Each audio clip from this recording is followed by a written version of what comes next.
Let me know if you can see and hear me okay.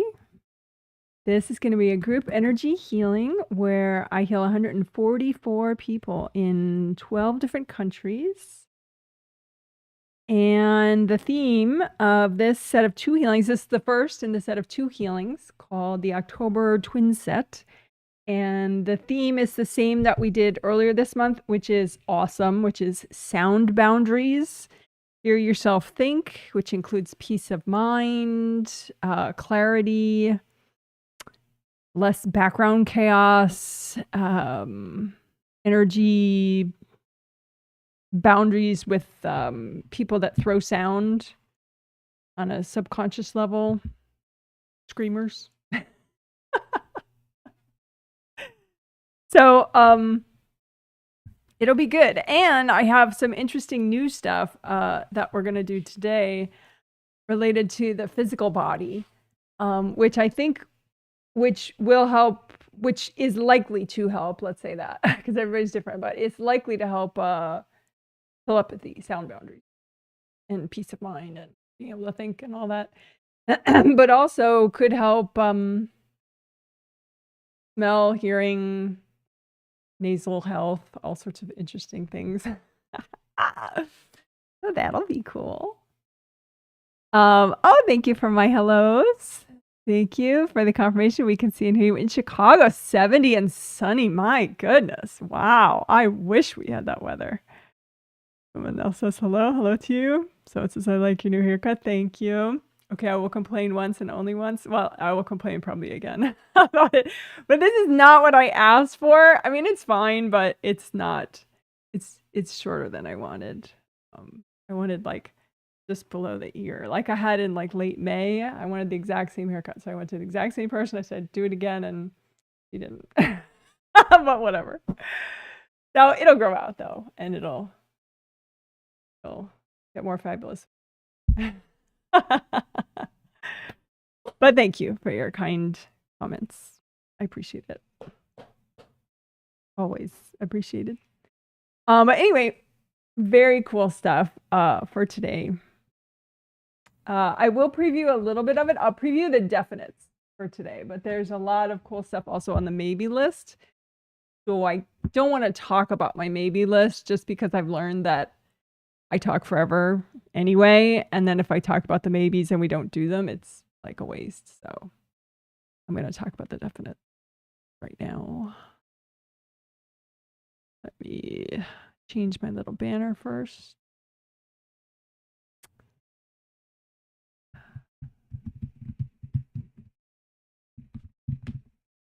Okay, so today we're definitely doing 3 things.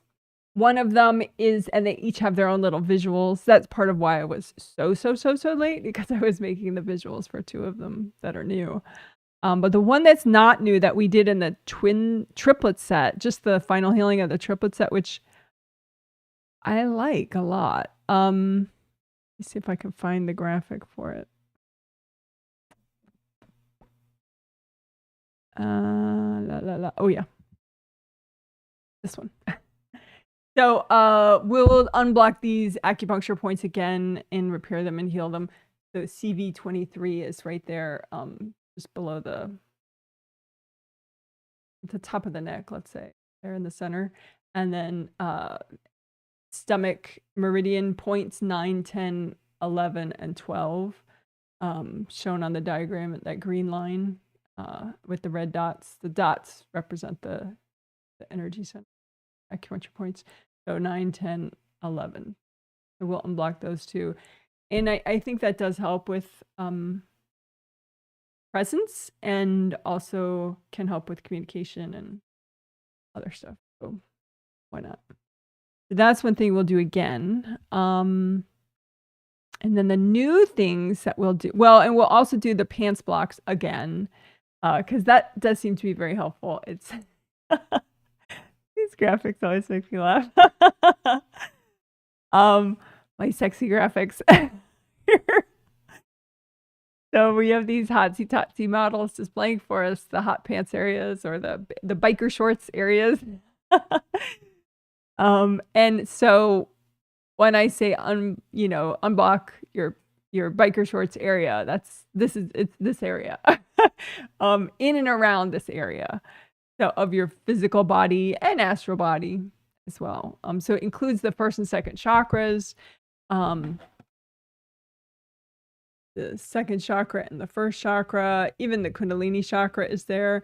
And then it also includes the aura layers, 1 and 2 that are closest to the body in that area. So it's all around inside and including that area. And unblocking it is really good. It helps you to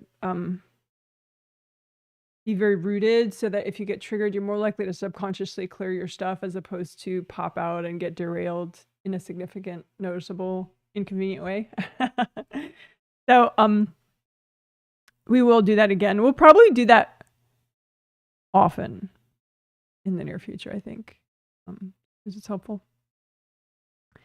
And then yay. And then one of the new things is this ear stuff, unblocking the ear. I do think that could help with telepathy and just in life. So that's one of the graphics I was making this morning, while you guys were waiting for me to start. I mean, I stole most of that image, but I added to it. But that stuff is cool. Even the part in red that goes down the eustachian tube, that part's cool as well. Like the whole thing is cool. Because a lot of people think of the ear as just this outer part, but there's this whole a lot of good inner stuff. And I don't know if you can see it if you're watching on a cell phone. It's probably very small, but let me see if I can make it bigger. I'll get rid of myself for a second. So, let's see, how do I do that? There we go. Okay. So those things called semicircular canals, there are actually 3 of those. I think one of them is just behind, so you can't see it properly right now, but those help with balance, which is really kind of fascinating and cool. So as we unblock the ear, we'll unblock all that you see in this diagram, including those semicircular canals. There's actually fluid in the semicircular canals, and that's part of how your body, your brain helps you to balance, because the fluid moves around in those tubes when you move. And so your brain realizes like, oh, I've moved, And so I'm wondering if that would help me with my car sickness. I tend to get pretty bad car sickness if I'm not the driver of the car, which is very like psychosomatic. I understand, there's baggage involved as well, which I've worked very hard to clear over years. However, so I'm wondering if just there's a physical component as well. But it's probably a psychological still for me, because even if I'm in the front passenger side, I still will get car sick. But anyway, so we're going to unblock those semicircular canals, and I'm looking forward to that. I'm playing with that, but we're going to unblock the whole, the whole thing. And it's like it says on the diagram down there, outer ear, middle ear, inner ear. So we'll unblock all of that, including that, that little tube that's shown in red, the eustachian tube. But the eustachian tube drains any fluid that's in the inner ear, the middle ear, into your nasal passages, into your nasal cavity. And that is the other main thing that we'll do new today, is to right here, which is another thing I was getting ready for when you guys were waiting. Thank you for your patience. Is this will unblock sinuses and your nasal cavities. So you have 4 different kinds of nasal cavities. They're shown in different colors in this diagram. But there's the maxillary sinus cavity. There's these little ones I don't know if I pronounce it right, but ethmoid sinus cavities, and then frontal sinus right here near the 6th chakra. So that's pretty hip to clear.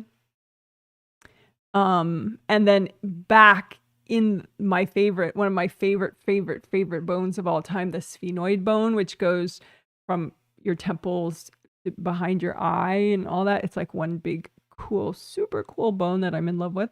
But anyway, it has, okay, so these sinuses, they are, they're actually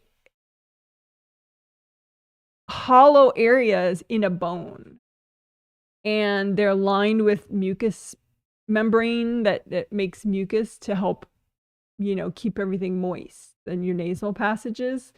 But anyway, so these are like empty spaces in bones. The frontal sinus, the ethmoid sinus, the nasal cavity, and back in there, the sphenoid sinus cavity, which is shown in it looks like a little red area in the diagram right there. Sphenoid sinus. You have 2 of those. You have 2 of each of these sinus cavity, 4 different types of sinus cavities. And then your nasal cavity is, you know, like behind your nostrils in there. And there's one on each side of your septum, this thing that divides them. And so the septum is pretty awesome to unblock, the nasal cavity, and then all these different sinus cavities. So it is super cool. And the sinus cavities, they drain into the nasal cavity so that, you know, the middle ear drains through the eustachian tube into the sinuses and then into the nasal cavity. And then also the sinus cavities drain into the nasal cavity, into the back of it, you know, and the top of the throat, pharynx. So anyway, it's cool. You don't have to learn all the names. You could geek out on that if you want. People's brains work different ways. My brain works different on different days, you know? So like there'll be some days where I'll really geek out on each little one, and then other days where I'll be like, okay, sinuses, blah, and I'll do all of them at once. So, you know, we'll see. But anyway, it's cool. And I do think that it affects telepathy. I mean, you would think like just your voice box, right, for telepathy, but no, like your voice box is for out loud communication, like speaking, right? But even like scientifically, like these sinus cavities help with the resonance of your voice. So that's kind of interesting. You could see if, you know, you or other people hear your voice differently the more you unblock these. That should be interesting, but that's not really why we're doing it, to change how your voice sounds. We're gonna unblock these areas, you know, so the ear, including all the inner stuff with the ear and the eustachian tubes and all the nasal cavities and the, you know, the sinus cavities and the nasal cavities, in order to help you with sound boundaries. Because I look and like the people that have the worst sound boundaries have a lot of blocks in this whole area. So they're not very present. You know, you ideally want just you here and flow, lots of flow. So the color, you know, because all these diagrams have different colors just so you can tell apart what they're showing you, you know, the different labels. But red is a good energy for all of it as far as like vibrational speed. But, you know, so we'll use gold light to unblock it, and maybe some red earth energy from straight up from the center of the earth to there. But then we'll use lots of gold light to unblock too. And you could, you know, unblock each thing individually, and maybe I'll say, okay, I'm unblocking this, I'm unblocking this, you know, individually. But then you can do a lot of it all at once. And also the auras in front of all that too. Because it's like once you do that area, then you're more present, and then you're more aware of like any tightness in front. So you also clear that. It's also part of it, which is true with, you know, like if we do the biker shorts area, we're doing the auras around the biker shorts area. So that's pretty predictable that you would need to do, you know, around it as well. So we'll do that. But anyway, I'm excited to see the effects of that with people. And, you know, it won't be the same for everyone, obviously, but it should be very interesting. So please do fill out your post-healing survey tomorrow. You know, even if you feel just the same as you always do, it's helpful information for me to know consciously what you're experiencing, and then I compare it with energetically, what I can see about it. So cool stuff. So those are all the definites. So yay! So the definites are the CV23, the stomach 9 through 12 points, and then the ear and the sinuses cavity. Yeah, but then of course we'll do our 5 essentials, aura repair, grounding, creative ring repair, chakra repair, and then good karma window work back here, and also including flow zone in and around the neck, and the base of skull points. So, but then the angels will probably stick in a few extra things too on top of all that. We'll see. That's all. Okay, and then at the end I will do a tomato cam and show all the tomatoes. We brought in all the tomatoes because we haven't gotten our first frost yet, which is very fortunate. But it could come any day, so just to be safe, I brought in all the tomatoes so they can ripen inside. And I have so many I'm gonna have to give a bunch away, but you'll see. I'll show you at the end. And it will be a separate little chapter, tomato cam and Izzy cam, so you can speed up to it later if you want. Within a day, the whole healing will have chapters and timestamps and titles on the chapters, so you can see what we did in the healing and jump around. In case you don't have 2.5 hours to spend on this. Okay, so let's see. I'll catch up on some chat comments, and then we'll do the 3 minutes of quiet, and then we'll get the healing started. And for those of you that don't know, when I do heal, I'm healing the 144 people. Yeah, I should explain that. Okay, so.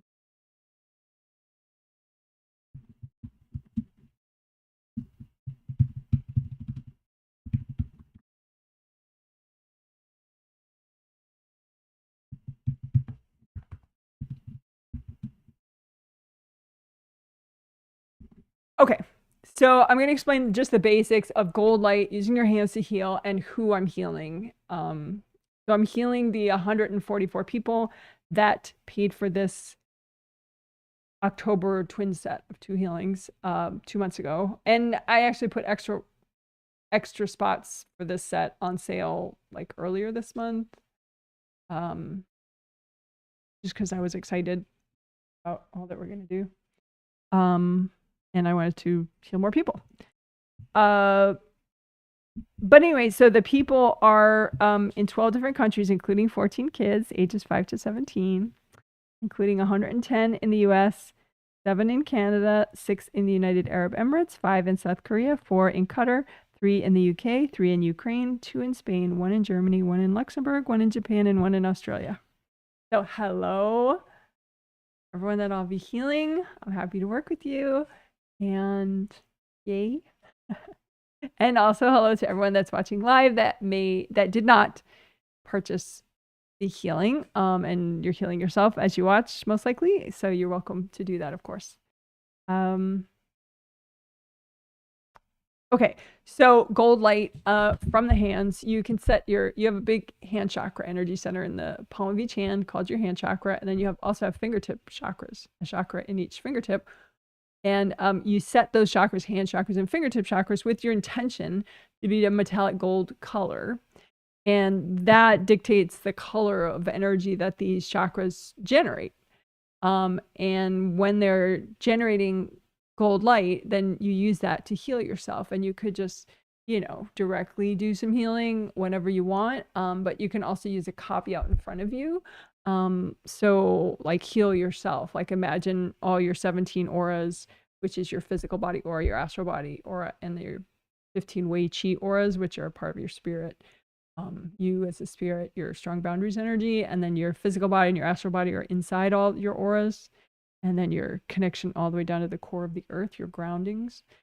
So you can imagine all that at once and heal it that way, or you can just imagine a part of it, like a close-up of your neck and those points that we're going to do, or a close-up of one energy center or whatever. So that's the idea, that's how I'm healing when I heal, and that's how you could heal yourself.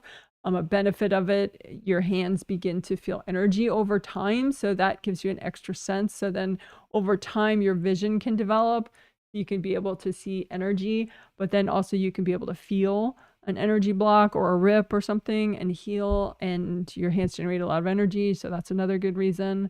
You can flip around your copy and like see an angle that you didn't notice, and maybe there's stuff in the back of your aura that you didn't notice, you know, as you flip around your copy.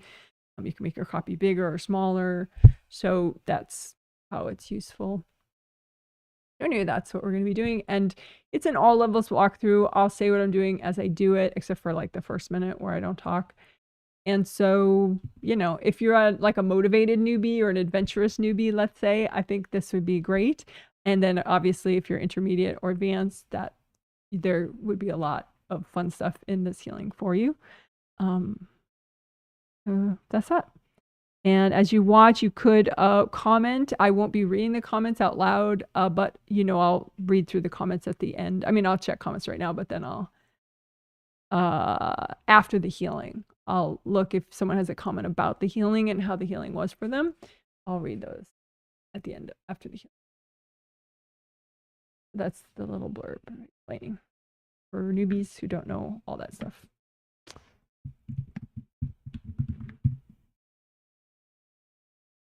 Here's Smokey trying to step on my keyboard.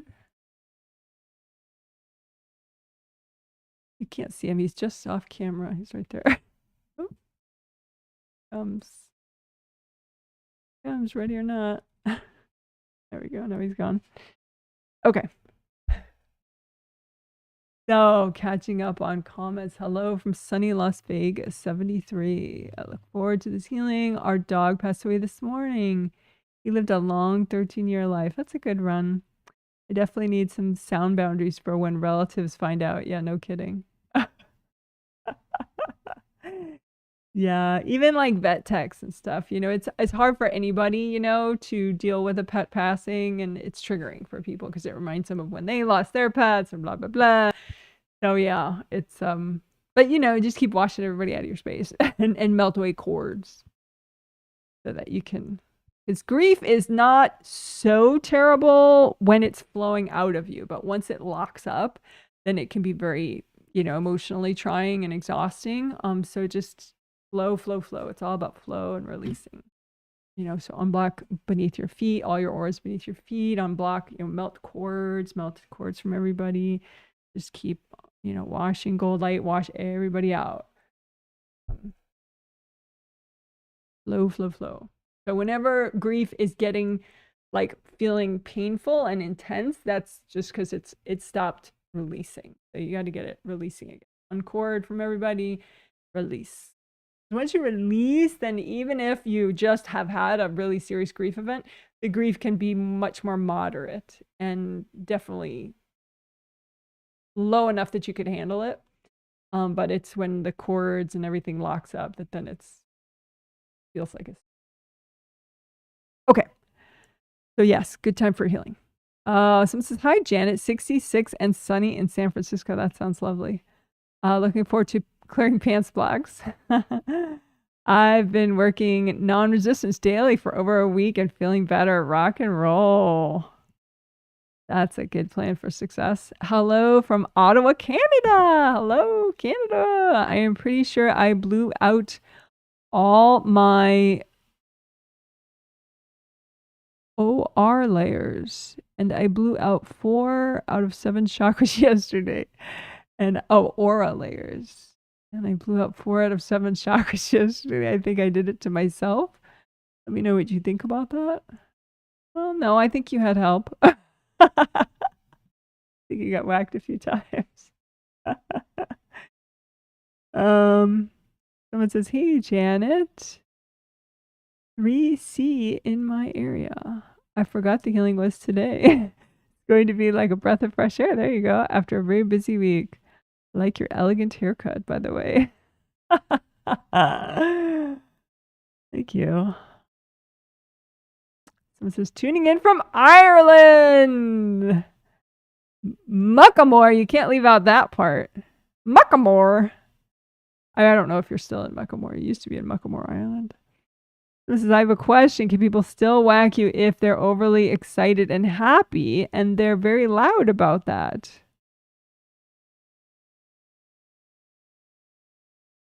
Unlikely.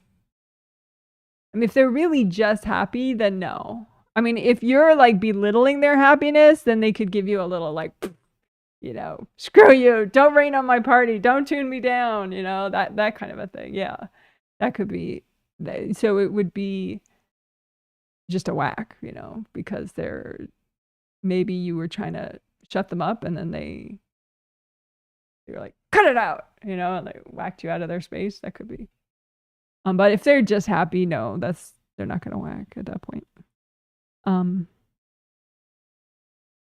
says, I have felt flat all day, uninspired. I did my 5 basics and lots of heart chakra work, but I still don't feel good. Yeah, you're only in 7 through 4. Your 4th is like a lot of chords and stuff in the front of your 4th. And then you do have little cracks in your 1st chakra, but it seems more like that big 4th chakra cord in the front that's doing it. Keeping you out. Still in Muckamore, Ireland. Yay! Muckamore. It's just a funny word. I'm in Olympia, Washington, in the United States. Olympia is not that funny. But that's okay. Lots of big trees here. Good. All right. Let's get going. It's so late. I like, it's like at least an hour later than I really wanted to start. But I really wanted to get those graphics done and, you know, so whatever. I'm not ready till I'm ready. So I'm ready. Finally, at long last. So we'll do our little 3 minutes of quiet and then we will frickin' start this healing. Frickety frick.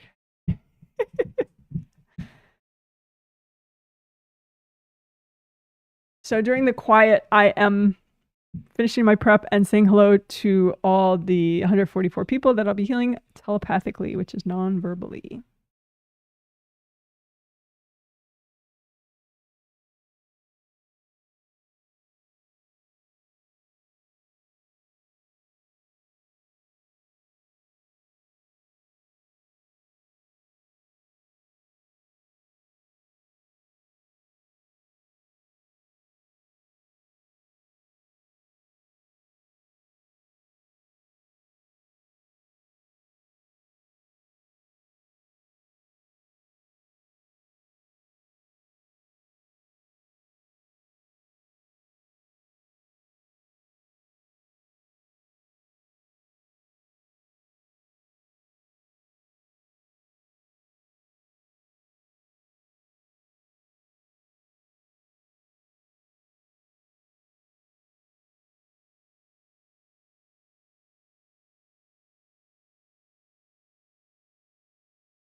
All right, thank you for waiting.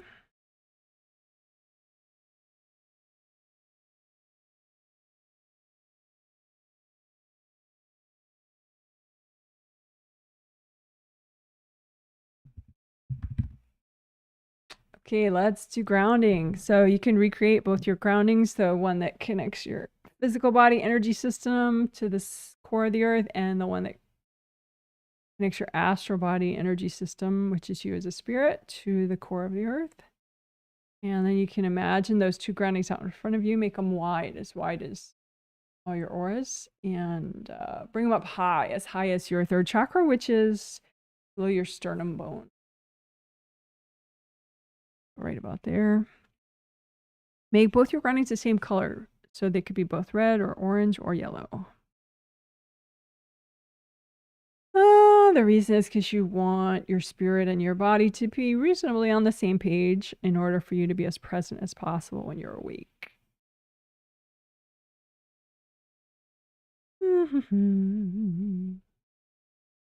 So, you just imagine a copy of your grounding out in front, both your groundings out in front of you.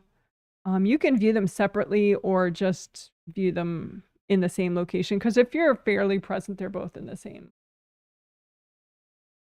So you just comb through your groundings like you're combing through if you had long hair, which I don't.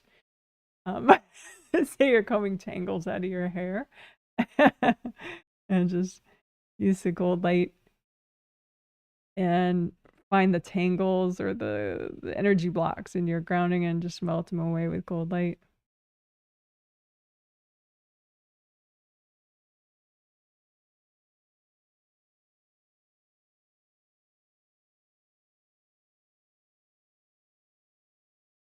And we can also unblock your auras beneath your feet and all the way up around your knees and your lower legs.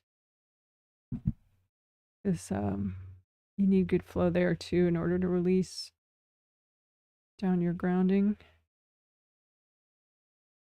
So again, unblock your auras beneath your feet.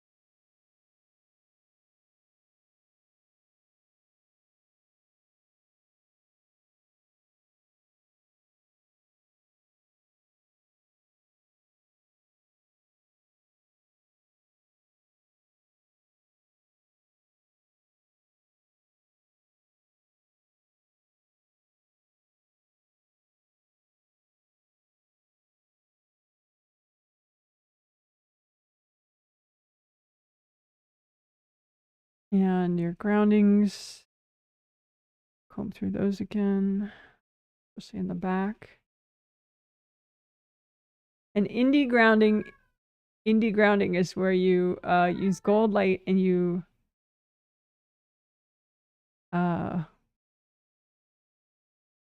feel the outer edge of both your groundings all the way down and just melt away any attachments. Other people's groundings going into yours, just melt all that away. Any hard objects sticking out, just melt those away with the gold light. So indie grounding stands for independent grounding. So your grounding doesn't connect to anyone else's. Even if you have young kids, it's better if their grounding does not connect to yours and it just goes down to the core of the earth.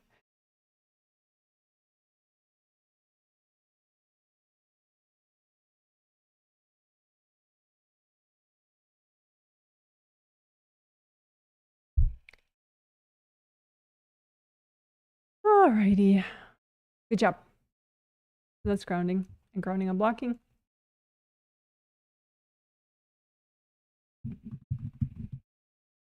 So let's do aura repair of all your 17 auras. So you just imagine them out in front of you. And they're basically in the same location if you're reasonably present. So it looks like one big bubble, but it's really 17 bubbles in the same place. And you want to check for rips. They could be giant rips or just little stab holes, little gashes. And use cold light, you clean them out, and that helps them to repair fully. So then there's no more rips.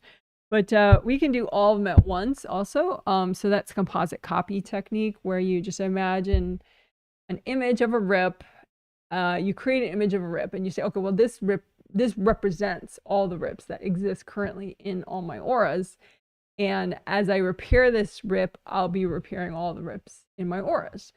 So you have your composite copy rip and you clean it out, and then you keep using gold light to fully repair it, right? So you clean it out with sticky gold wax, which is gold light from your hands that sticks to whatever's not you and makes a big lump. And then you just lift out all that junk at once. Angels, here you go. So sticky gold wax, lift out the junk.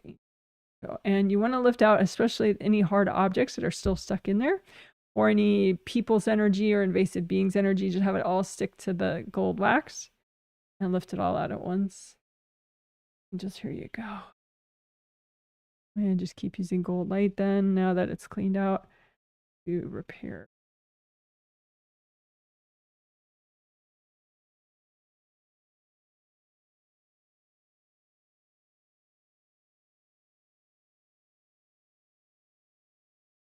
All right, so that probably repaired most of your ribs, but maybe you have a couple extras that are a little stubborn.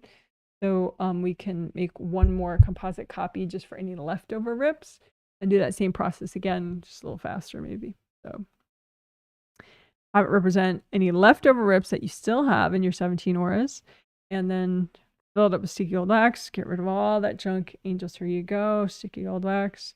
Get rid of the junk. Angels, here you go. You can say, if angels, if there are any invasive beings in the way of this repair, can you please recycle them? And then just keep using light. Go back these rips. Grow back the auras so there's no more rips. And if you have any stuck hard objects still, just lift them out. Angels, here you go. Lift them out. Angels, here you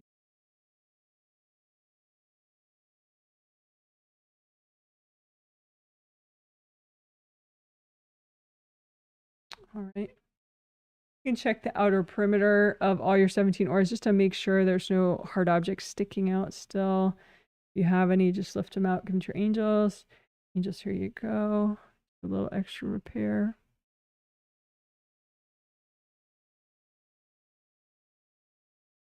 You could have hard objects kind of left in your aura somewhere. So just lift all those out. Angels, here you go. Angels, here.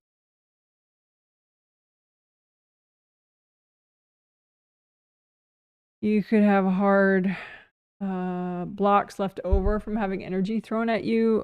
It could be like hard scarring on the outer surface of one of your auras, or a couple layers in one location, which I would call bruising, more internal.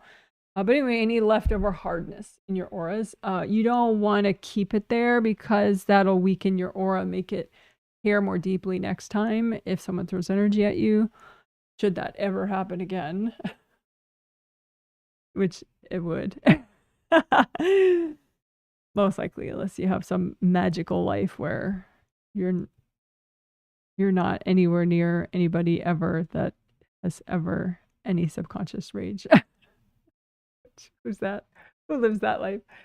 So anyway, just pile up copies of any aura hardness that you still have and just melt it away with gold light.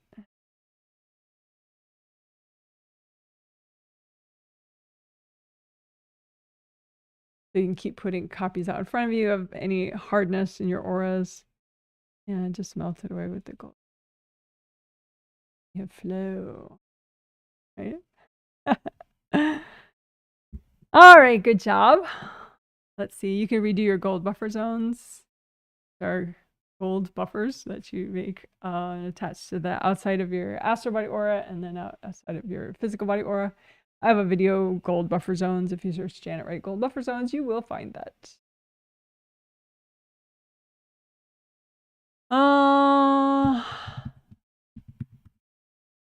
So let's do creative ring repair and unblocking. Creative rings are above your astral body head. They come and go with you as a spirit. They are when they're repaired and happy, then they generate lots of gold light, which is cool, and that creates a nice buffer right here of gold light, and then it gets sent down to help all your major chakras align, which is very useful.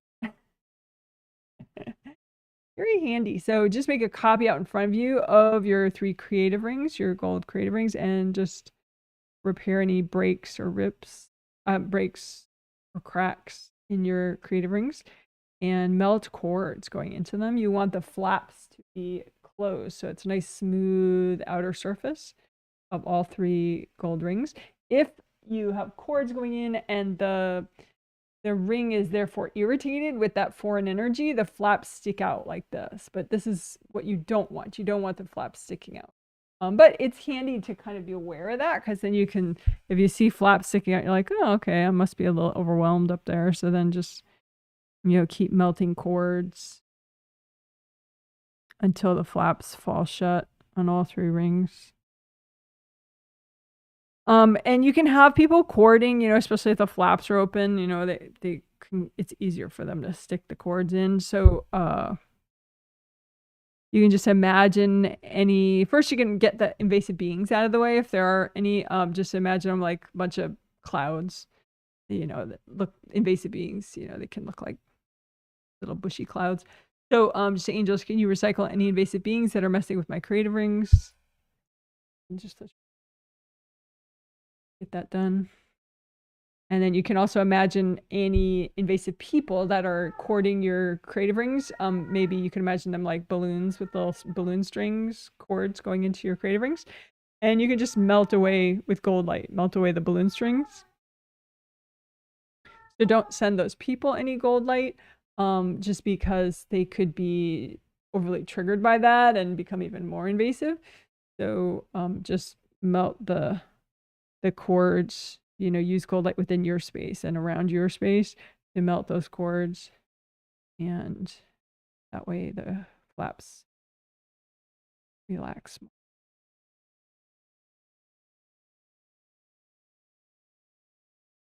You could bring up like purple earth energy all the way from the core of the earth. Just bring up some purple earth energy to ground your creative rings. Purple would be too fast moving for like your lower chakras. This is why I wouldn't suggest a purple grounding for all of you, but just purple, narrow purple grounding just to come up and, kind of saturate your creative rings. That could be fun.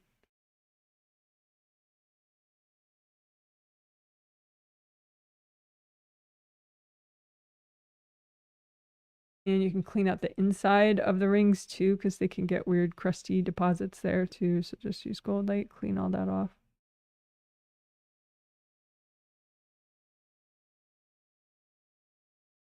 All right, good enough.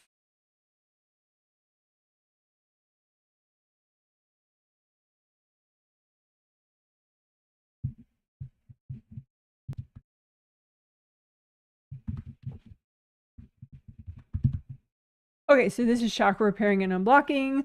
We will do all your chakras at the same time using composite copy technique. And all chakras means your major chakras, your 7 astral and your 7 physical body chakras along your spine. So 2 sets of 7 chakras, but also then all the other chakras, which are a ton of them, like all the others I call minor chakras, even though they're really important, which includes all the acupuncture points of your physical body. It includes, major energy centers that keep energy flow in all your energy channels, keep energy flowing, your legs, your arms, your shoulders, all your joints. But anyway, we'll repair and unblock them all at once. So you just imagine the basic chakra shape, which would be like this, an open cylinder. And you're going to repair. The damage would be more likely around the edges. You could have a big gash somewhere in the middle or scratches along the sides, but a lot of times the damage is around the edges. And so cracks or missing chunks, cords, pairs of cords going in around the edges. And you have flaps too around those outer edges, so around the round opening. So just like with the creative rings, you want to melt away and melt the cords, repair enough so that the flaps all relax and fall shut. Your energy can, circulate through the chakra, but harder for people to cord the chakra. So anyway, you have your gold light, you're going to repair and unblock.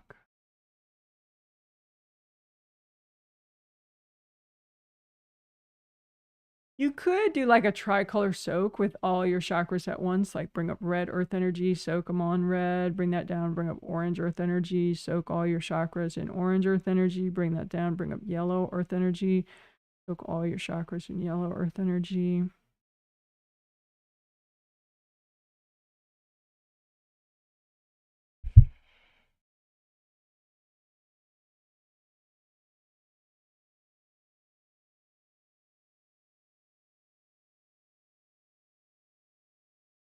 You can melt cords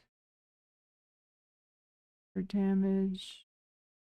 You have any hard objects? Like people can throw blasts of energy, but they can also throw blasts of energy with a hard object with it, like a spear or dagger or something. Not recommended. Super bad karma to do that, but people do that subconsciously at times. And so you can surround any hard objects stuck in your chakras with gold light and lift them out. Give them to your angels. Angels, here you go. Lift out the hard objects. Angels, here you go. Lift them out. Angels, here you go. And do some more repair now that those objects are gone.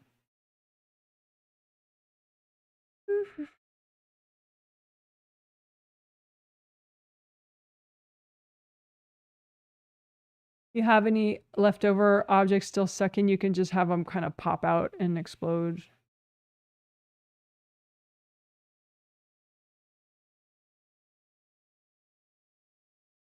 The surface of the round openings that your energy flows through, if that's unblocked enough, it looks like and acts like the surface of water, like nice and bouncy. But it can have damage, it can have gashes, it can have, like a hardness there. You don't want any of that. So just those round openings, just melt away any junk and use gold light to repair so that that surface is nice and bouncy and it's just your energy.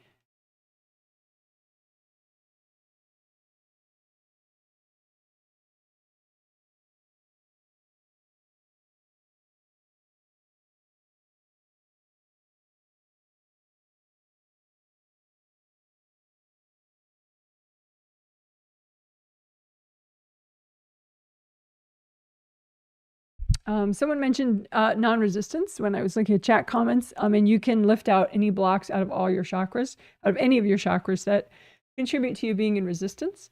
So lift out your resistance blocks, melt them away with gold light, lift out your resistance blocks. You could blow them up if you're healing yourself too. That's fun.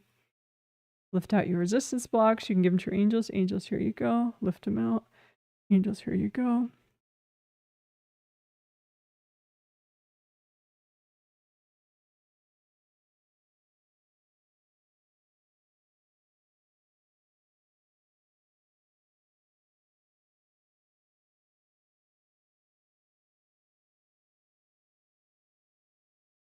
Okay, good enough. So that's chakra repair and unblocking. So we have done, let's see, we've done grounding. We did aura repair. We did creative ring repair and we did chakra repair. So that leaves us with the fifth essential. Da-da-da-da.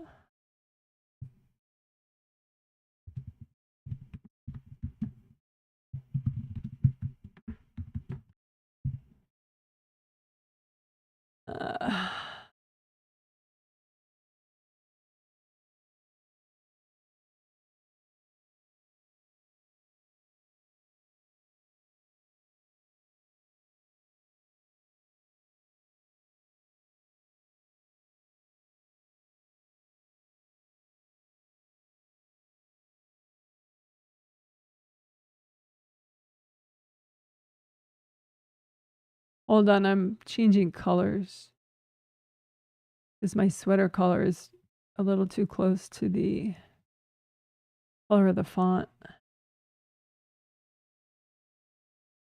So it doesn't pop as much. I would like.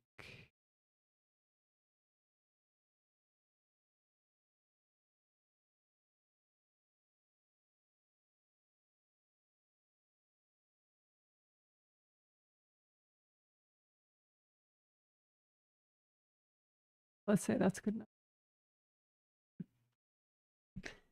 All right.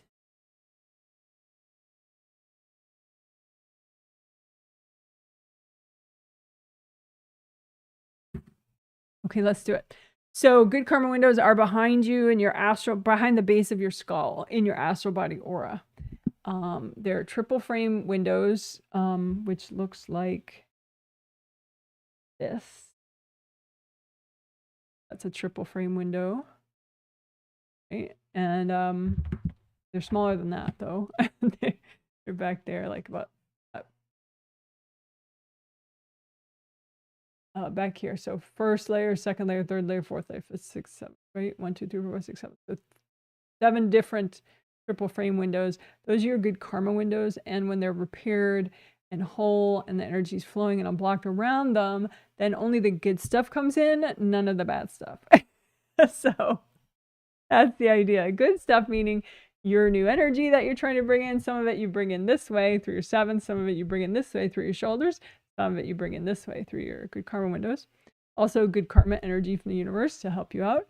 Also like a very slight energy of uplifting from the moon and the stars can come through here. But the bad stuff, the stuff that we don't want, that wouldn't come through if it's properly flowing and you're present enough there, would be like invasive beings, invasive people, hard objects. I don't want any of that.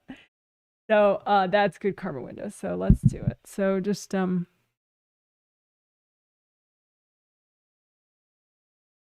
use lots of gold light and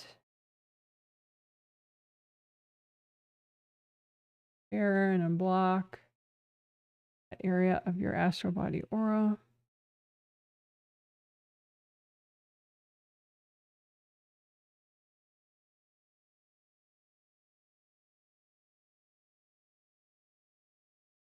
And you can have invasive beings that are kind of woven in there. I was looking recently at it. It's like I'm going to use a term. Yeah, it's kind of silly, but whatever. I like silly terms. So two beings, just invasive beings, and they're not a certain type of being. It's just what happens is that invasive beings, if they're sending energy in, or invasive people, their energy has to go somewhere, right? So say they're courting that area, well, their energy could go to your upper chakras, but it could also just kind of wrap around the windows and form a tube. And that's true for anything. So like if you're working some other area, energy from invasive beings, invasive people, or invasive people and both can form like a tube around the whole thing. And then it's hard for the gold light to penetrate that area. So you can just imagine your good karma windows and any tubes of like foreign energy around it. And typically that's like one tube would be there's some invasive being or an invasive person, right? So you can just think, okay, well, angels can recycle all the tube beings that are, surrounding, creating an invasive energy tube around the good karma windows, right? So say there are, a whole bunch of those invasive beings, angels can recycle all of them. And then if there are any people doing that, acting like tube people, just melt the cords going from those people to this area. Because if you do it right and you get rid of all the tubes, then everything repairs and unblocks really quickly.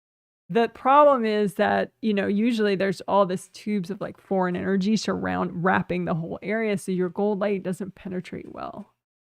Right. So anyway, just any tube beings, just the angels, can you recycle them? And again, it's any kind of being. It's, it's not like, oh, there's a special class of tube beings. But, it's just, I like thinking about it that way because it's like, that's the effect. They make these tubes. And so it's just easier to call them tube beings.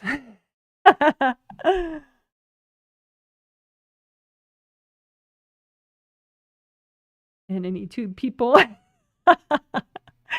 Just melt the cords to any tube people making sending energy into your good karma window area.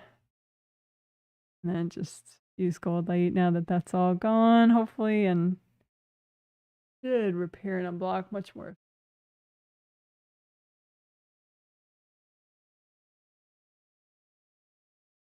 Do you have any hard objects left over? Just lift those out. Angels, here you go. Angels, here you go. Left over because somebody threw them at you. Maybe. Okay, good job. flow zone is that same area, but also including in and around your neck, and it's in your physical body aura. So it's the same location, but in your physical body aura, back here and around. So sometimes I like to show the this diagram when we're working it, because it's a physical body area, physical body aura, and in and around the neck. Sometimes right behind the neck, that's where the biggest blocks are in the flow zone.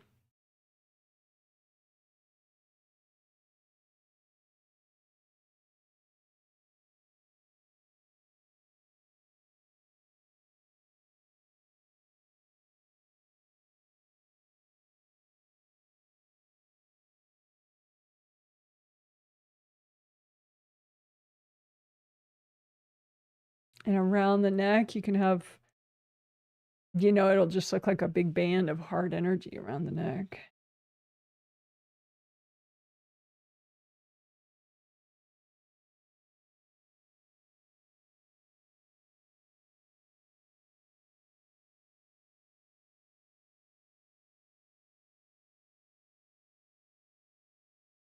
One guy I'm healing, the bands around his neck are from women that he has been in relationships with in the past. And the energy is like, you're not listening to me, you're not hearing me. And it's like stuck here. So doesn't matter who it's from, it's just kind of interesting. It's just an example for you. So any hard bands of energy around your neck, go ahead and melt them away.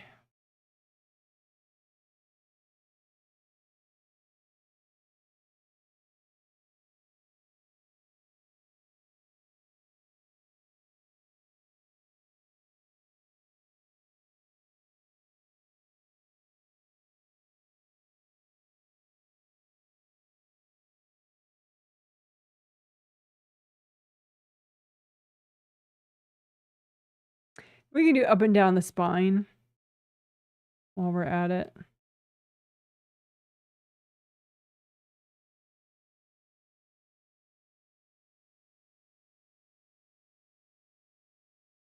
And you know, you have nerves that come out like in between little gaps in your vertebrae that affect all sorts of parts of your body. So like in your lower spine there, your lumbar vertebrae, some of those nerve ending nerves go all the way down to your feet.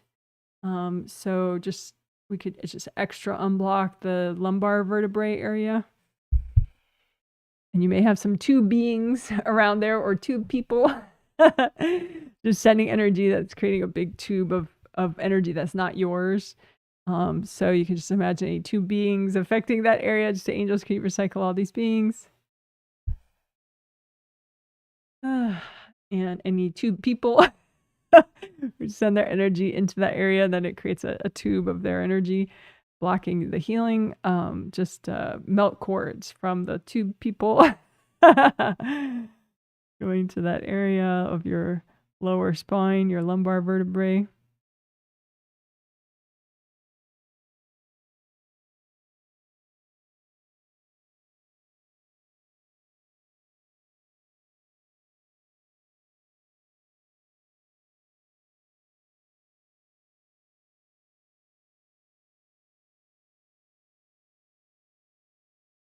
And then your nerves. Nerves are pretty cool. You know, they're like bones, and that bone, you know, energy flows through your bones. Energy also, maybe more obviously, flows through your nerves. So I don't have a nice image of the nervous system. I'll have to have that for next time.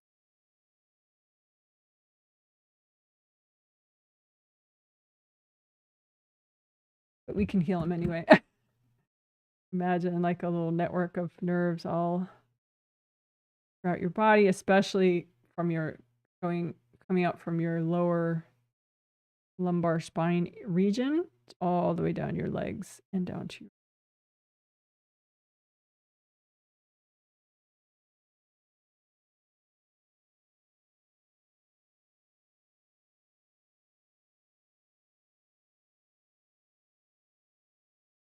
You have the sciatic nerve, which is, I guess, a grouping of a lot of nerves, and it's actually pretty thick. It's like this thick, um, in uh, your upper leg, going down your leg.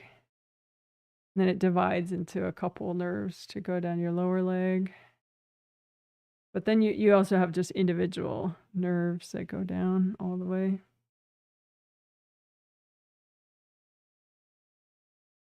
You just want to be able to unblock them so that the communication can, go back and forth between that part of your body and your brain.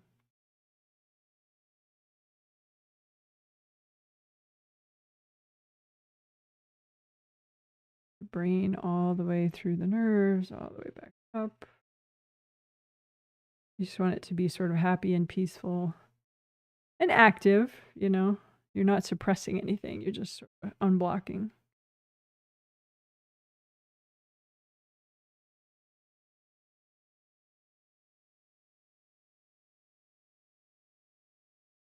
All right, good enough for now. So that was good karma windows, flow zone. Oh, we didn't do base of skull points. We could do that, but we also did nerves. But we'll do a moment base of skull points. So they're at the base of the skull in the back. And there's 2 rows of them. They're acupuncture points that I call base of skull points. And they're in a bunch of different meridians, as you can see. They're with the dots. So that midline, that's the GV meridian, governing vessel meridian, which helps to manage all your yang meridians, self-assertiveness. Helps with self-assertiveness. So you can just imagine each of those energy centers is acupuncture points is a little chakra, and it would be oriented this way, because the meridian, it has to fit in the meridian and help the energy flow through the meridian. So just melt away any blocks, let the point expand so it's got good flow. And then the yellow line there is your urinary bladder meridian. Starts in the inner part of the eye and goes up and over and over your head and down your back. Super cool. We'll just do those points, the base of skull area.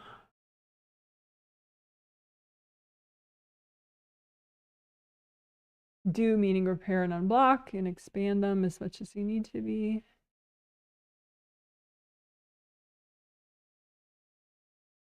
And then the outermost base of skull points are in the gallbladder meridian there. It looks like a dark green blue color. And I have the number of them. I number them here. I call it the shoulder swoop area, gallbladder 19 through 21. So that's 19, 20, and then 21 is in the front of the shoulder because the meridian, it goes forward and then it goes down the front. So 19, 20, and then 21 is right there. So we can unblock all 3 of those points. Repair that meridian so it flows well. That one gets a lot of pressure. That tends to tighten up the shoulders in a cool way. So just give that lots of love, of unblocking, repair.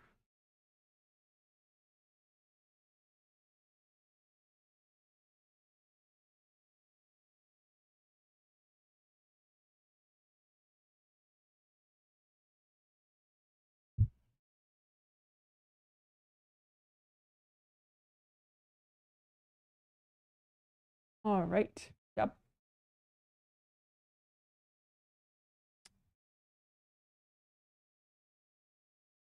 Yep. Good job. Woohoo.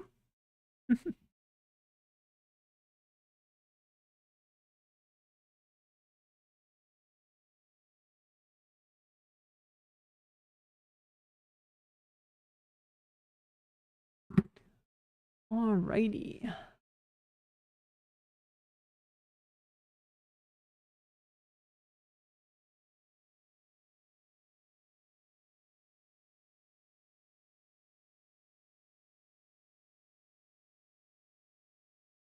let's jump to the new stuff.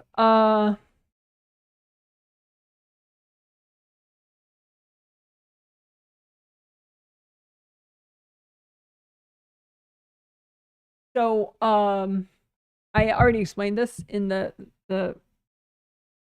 before the healing started, under that chapter called specifics or whatever, stuff about today. So we're going to unblock all that you see in the diagram in addition to the sinuses. So let's unblock the ear stuff first. So you can just bring up red earth energy and soak all of it in red earth energy, including what is red in the diagram, which is the Eustachian tube. That CH is a hard CH, so Eustachian tube. I Googled it, so that's how I know. I'm not an expert in this stuff. But anyway, it is cool to unblock it. Know that. So the ear, outer ear, middle ear, including the eardrum, and the Eustachian tube, which drains into the nasal cavity in the back there. No. Back. And then all that cool stuff, which I showed earlier, I talked about earlier, the semicircular canals and the cochlea, which help with balance and end hearing. So you can just use lots of gold light there.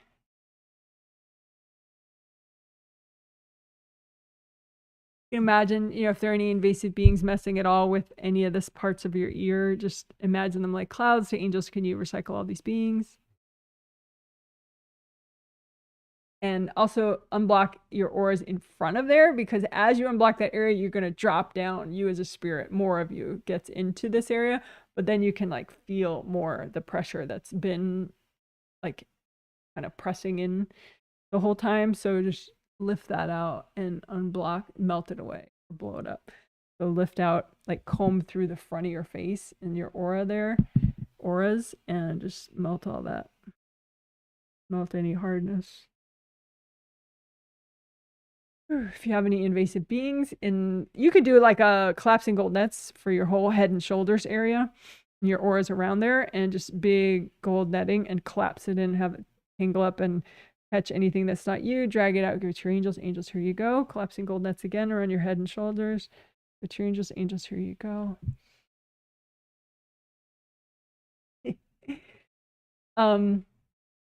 So the ear stuff, we will keep working the ear stuff, but I want to show an image of the sinuses again, in case that is helpful. So there's all those sinus cavities, and then there's the nasal cavity, which is, it doesn't really have much of a color. It's shown as like a pink in this diagram right beneath me, the nasal cavity. So the nasal cavity is like, through the nostrils, there's the nasal cavity, and there's the septum, which is like this wall of bone and cartilage in the middle there, separating the left and right nasal cavity. So that's pretty hip to heal. Like if you unblock the flow of your nasal, your septum that divides your left and your right nasal cavity. So it's like right behind your outer part of your nose. Just bring up red earth energy and soak it all.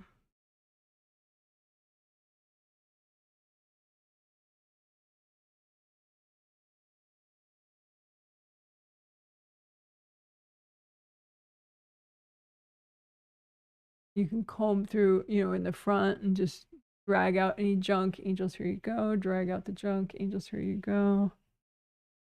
Angels, here you go.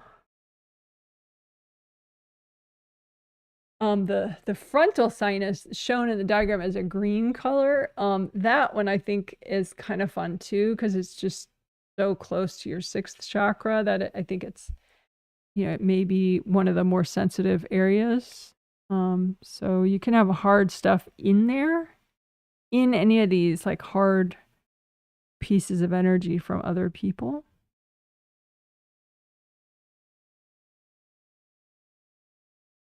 You can just surround them with so much gold light that they melt away. Again, you know, you can just imagine, okay, all your nasal cavities, your sinus cavities, and your ear, all the parts of your ear. And just if there are any invasive beings messing with any of that, just say, angels, can you recycle all these beings? And then if there are any people being invasive in any of those areas, just melt the cords going to those people. Don't send them any energy, just melt the cords. And then, of course, the real issue is the blocked energy in those areas, because otherwise it would be not so easy for people to be invasive there or beings to be invasive, because their cords anchor into the stuck energy. So the stuck energy is the real issue. So just comb through these sinus cavities and your nasal cavity behind your nostrils on both sides, and that septum. That sort of this dividing wall between your left and your right side.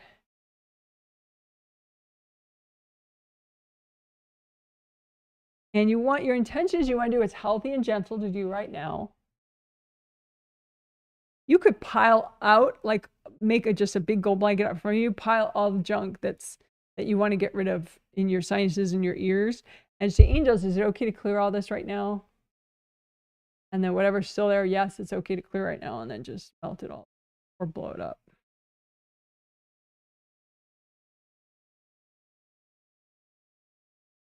You could have some agreements to keep some of this stuff.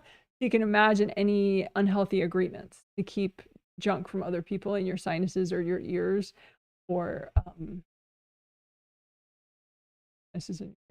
and then just imagine those agreements like pieces of paper, those unhealthy agreements, and just melt them away with gold light. You say, angels, can you help me do this?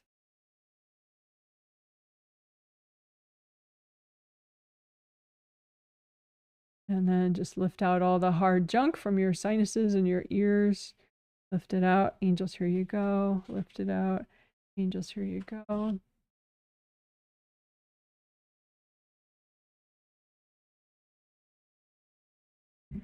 So that's sinuses and ears.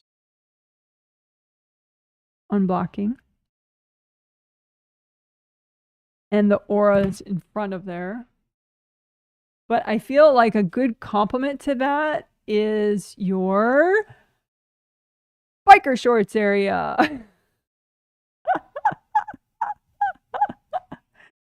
Kind of like how we used to alternate, we still can, but shoulders and hips.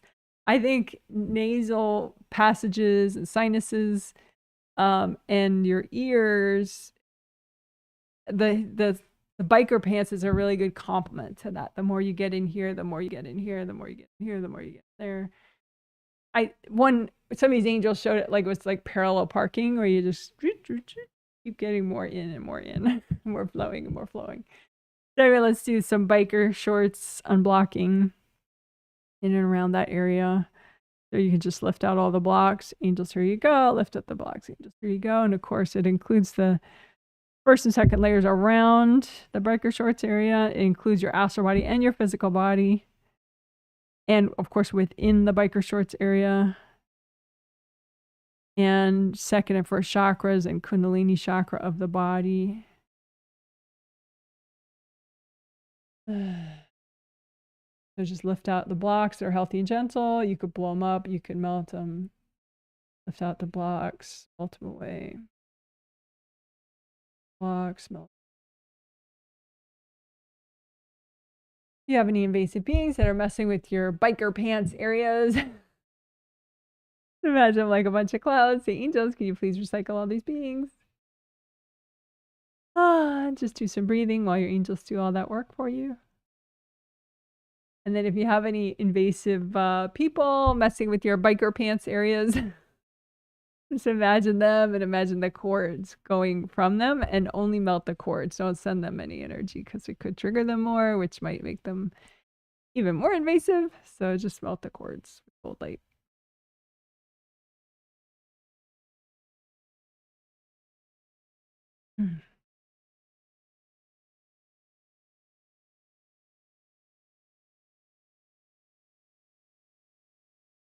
So, and then we'll just do a little bit of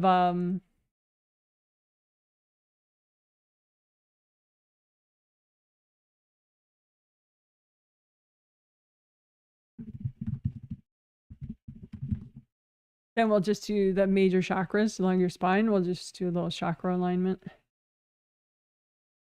So it's basically making sure that they're in a straight line. But it's a little more like that, you know, they're straight forward like that or straight like that versus like a little bit askew one way or another.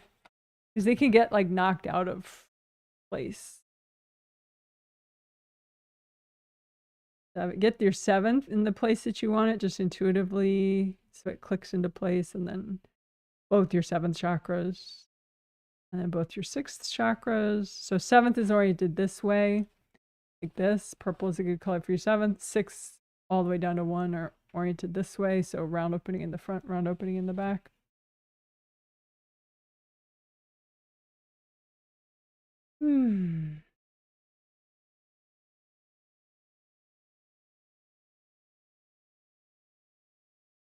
The lower chakras may take a teeny bit more time to get aligned. Just be patient.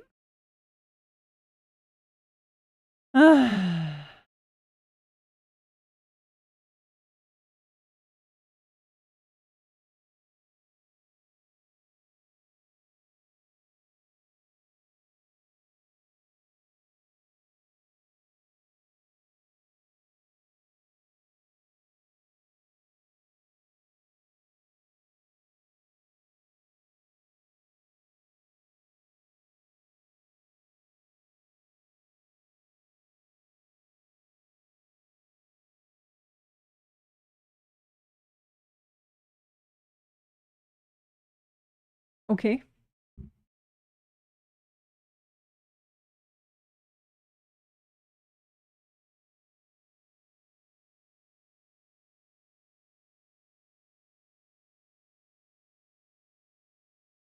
So CV meridian is that meridian that starts in the crotch and goes straight up the midline up to the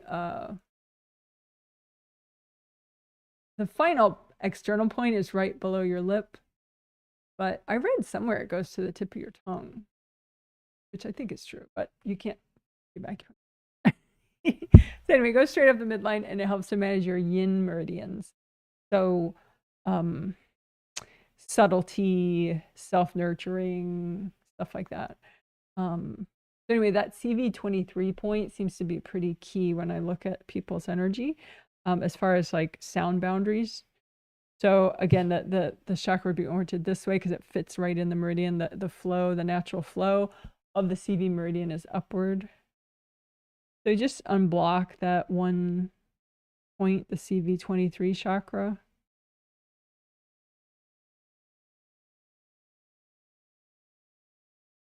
And melt away any energy blocks wrapped around it that are compressing it. Any blocks within it.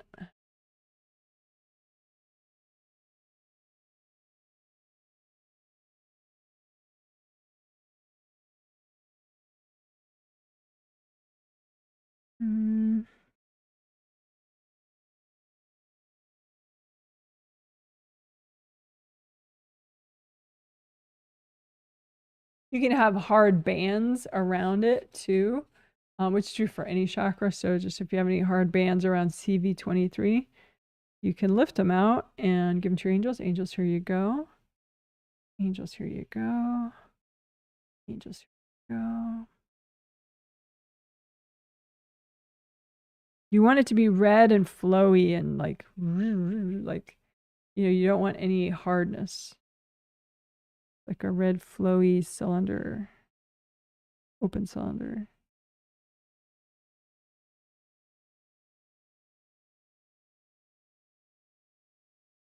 Okay, and then ST stomach meridian, that's the one shown in green in the diagram. Green, and there's like one route that goes just under the eye and then up the side of the face, but then it also goes, as you can see in the diagram, down your neck and down your chest. that pricky nipple point that I was talking about a while ago. That's on the stomach meridian. In the diagram, it's a guy, so you know he doesn't have boobs that sag, you know. So I don't know in a woman, like, is your, you know, I guess it would, you know, like if you have breasts and they're down a little, so is that point right on the nipple, even if you're, you know, whatever. Probably is. Anyway, that's not the one we need to heal right now. But okay, so stomach, point 9, 10, 11, and 12, right? So just, yeah, I mean, you could heal your nipple points too. Your nipple chakras. Feel a little lung down there.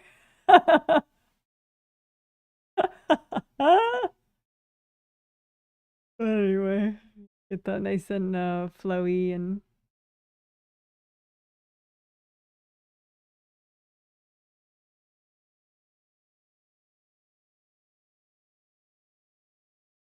unblock in front of those points. Because once you're in more, then you can feel if there's some compression here. So you want to clear that. So any energy blocks in front of your neck and like your clavicle bones.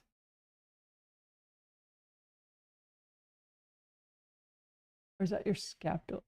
Scapula's back there, clavicles up here.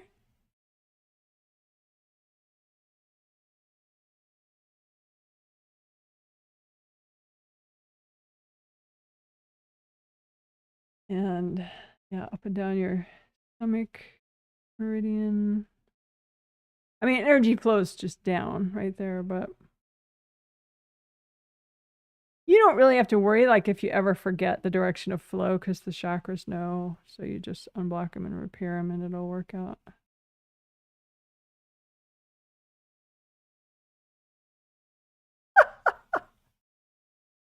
All right, awesome. Great job. You guys are rock stars. With happy nipple chakras.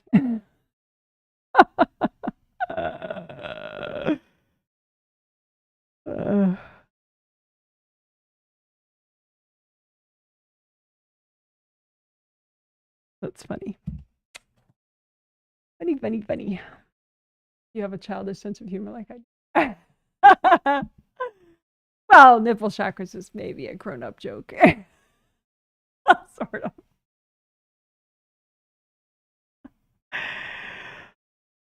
Oh.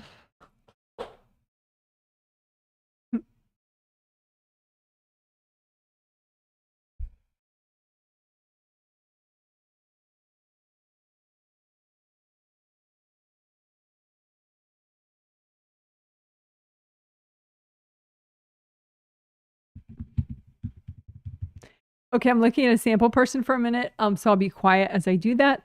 I just want to see what's the best thing for us to do next.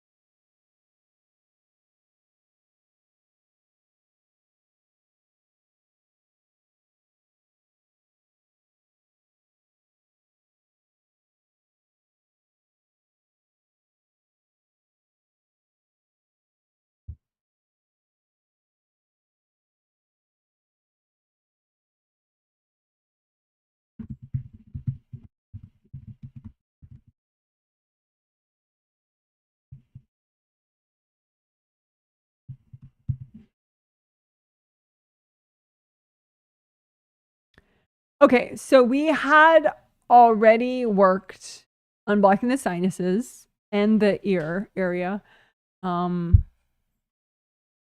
few minutes ago, but I was looking at a sample person and she keeps whacking her ex, and part of the reason is because she has pieces of energy, like little insults that she perceives as insults, that are like invasive messages stuck in her sinuses. Remember I said sinuses relate to, and the ear area are related to nonverbal communication. And so if you have little pieces of energy in there, it can like lodge in your mind, you know, so to speak. And so you keep thinking about it and you can keep reacting to it. So like if you still keep arguing with somebody, you know, you can have little pieces of their energy in your nasal cavity or your sinus cavities. So let's get rid of that. So we will be removing insults from your sinuses. Okay. So just imagine all your sinus cavities and just, you can imagine the insults, the little pieces of energy as like a color that's really noticeable. So like hot pink or, you know, whatever, or dark black, whatever. But just so you notice them, like any insults from anybody, and just comb them out and just hand them to your angels. Angels, here you go. Comb them out. You could blow them up too. Angels, here you go, if you're healing yourself. So just imagine the insults and stuck in your sinuses and just lift them out. Angels, here you go. Any insults stuck in your sinuses? Angels, here you go.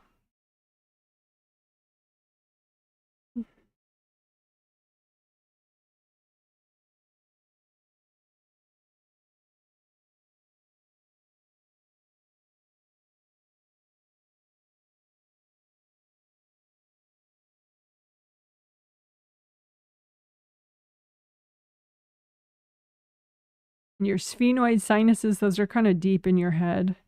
It's shown right below there by a like, it looks like a kidney bean, like a red shape there. The sphenoid sinuses, there's one on each side. It's like a gap in your bone, your sphenoid bone, air pocket.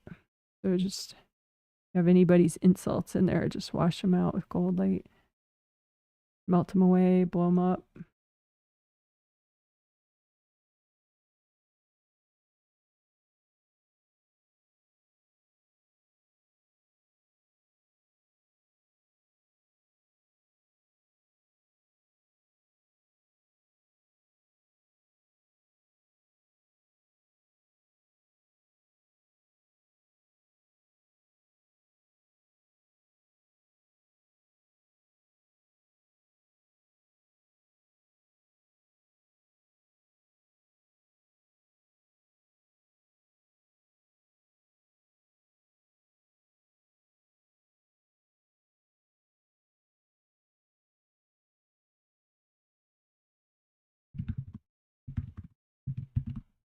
Okay, so then healing flowers for your sinuses. So we cleared out a bunch. It's nice to just sort of add some nourishing energy there, healing energy.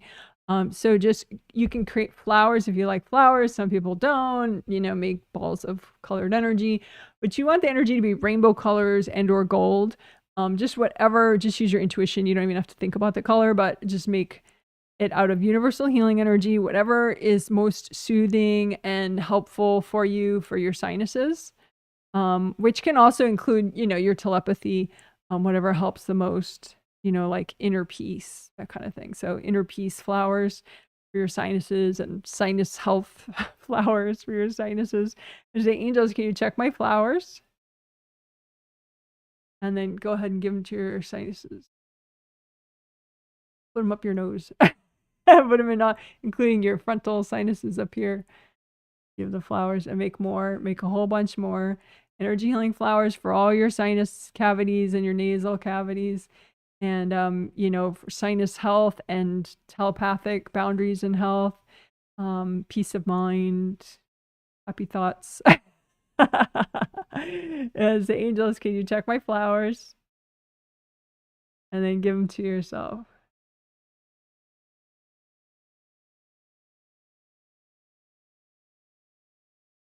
Oh. And if you're yawning, that's not accidental. The eustachian tube that we were healing, that's part of the ear, that drains into your nasal cavity. And when you yawn, that kind of opens up momentarily to equalize pressure between your inner ear and your nasal cavity. So that eustachian tube right there that's shown in red, that kind of opens up briefly if you yawn. And equalize pressure in your middle ear and with the outer.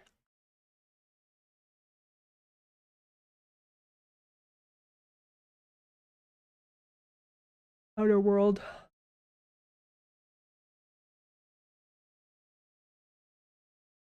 So we could do healing flowers for your ear area as well.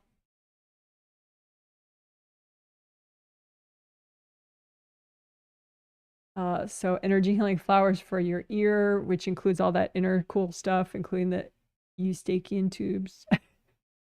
Energy healing flowers. Angels, can you check my flowers and give them to your ears? More energy healing flowers for your ears. For telepathic wellness, sound boundaries, as well as just ear health and balance, good balance. Angels, can you check my flowers? Give them to yourself.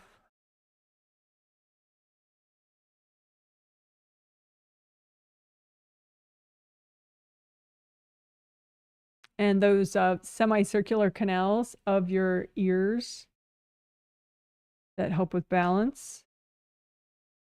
We showed those in the beginning. If you have any invasive beings that are in the way of you healing any part of your ear, just imagine them and say, angels, can you recycle all those beings?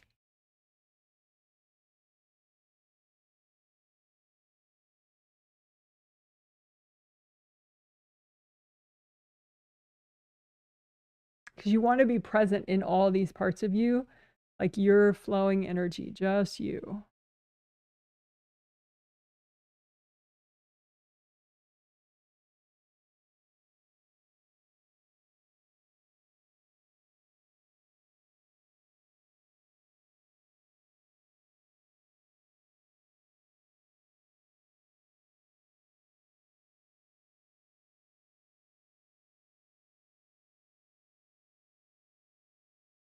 Oh. All right, great job. Woohoo! You're amazing. Woohoo!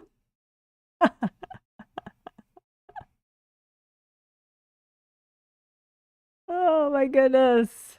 So much confetti. Mm.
Okay.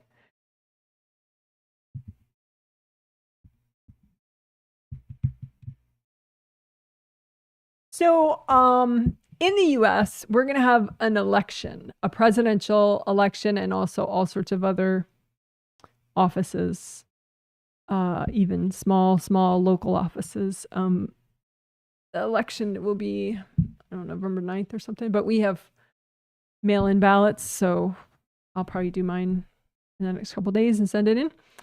But anyway, so there's a lot of communications energy around any election. And sometimes that can be, very telepathic, very nonverbal, and kind of disorienting and stressful. And for some people, that's why they don't vote, which, you could still vote. You could just get your boundaries and, you don't have to give up your say in how your country is run. So part of how you realize what you want so that you could vote if you wanted to, it's not like I'm not brainwashing you to vote, although I could encourage you to vote, but you have free will, you don't have to. But the point is, if we unblock the 7th to 8th connection, because that connects you to your higher self and all your wisdom from past lives, and all that you've learned, and kind of more of a purified part of you. So I think that can help, so you're not so focused on what everyone else thinks, and it could help you to center and have a little bit more inner wisdom about everything. So let's do that.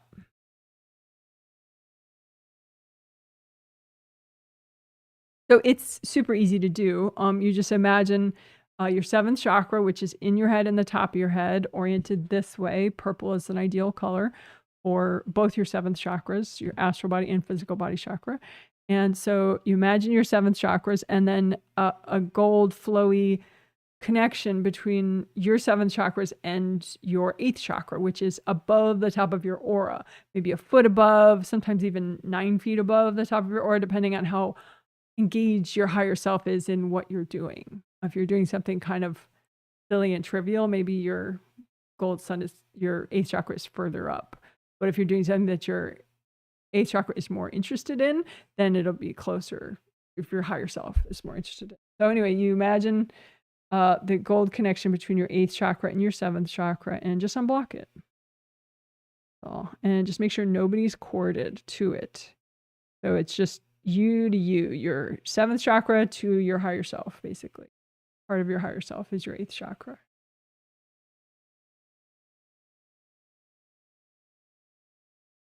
Unblock it, melt any cords. There could be people that are very politically engaged, and sometimes that can be very manipulative. That could be another reason why people don't want to vote, because they're kind of resistant to everybody feeling so strongly, and that kind of freaks them out. But again, if you can just melt away people's cords, then you can have your safety and your peacefulness, and still have a say in how your country is run, if you choose to. So gold light, and just melt away anybody who's connecting to your 7th or 8th chakra, or that connection in between.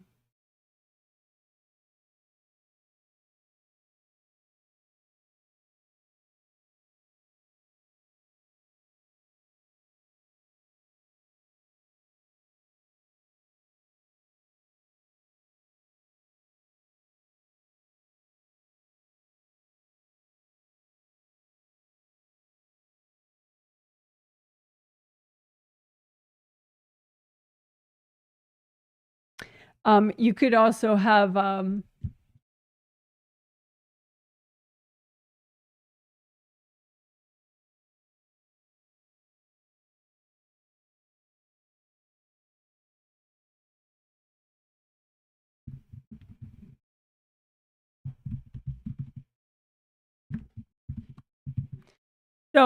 we can do a big gold blanket out in front of you, and pile onto it copies of any baggage that gets triggered about politics or elections, or people who feel really strongly about something.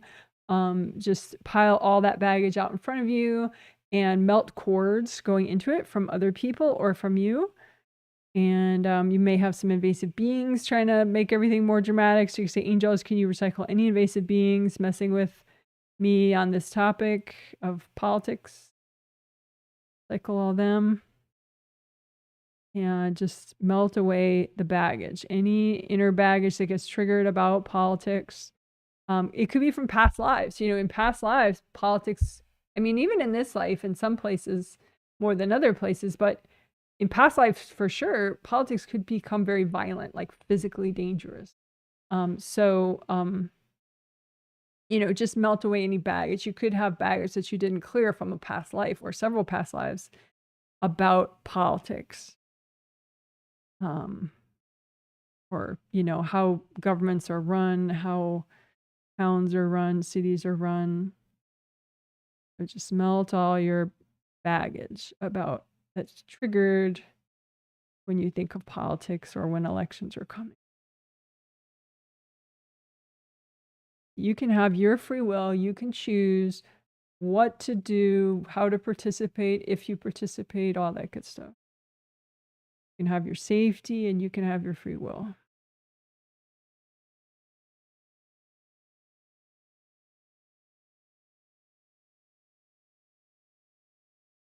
All right, good job.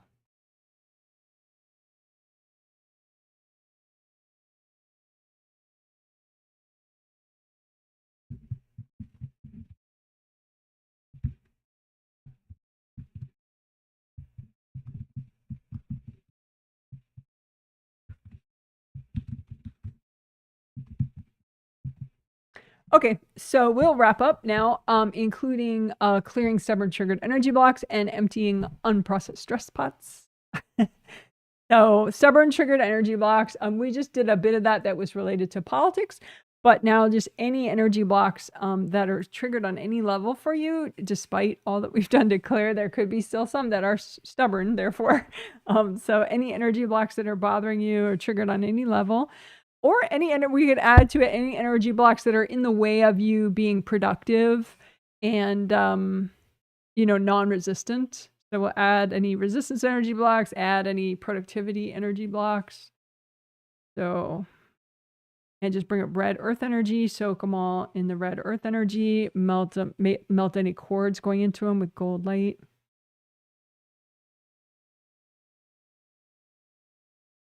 And melt the blocks or blow them up. If you're healing yourself, that's a nice option to just blow up the blocks. If any are left over, just wrap them up in the blanket, give them to your angels. Angels, can you help me with these?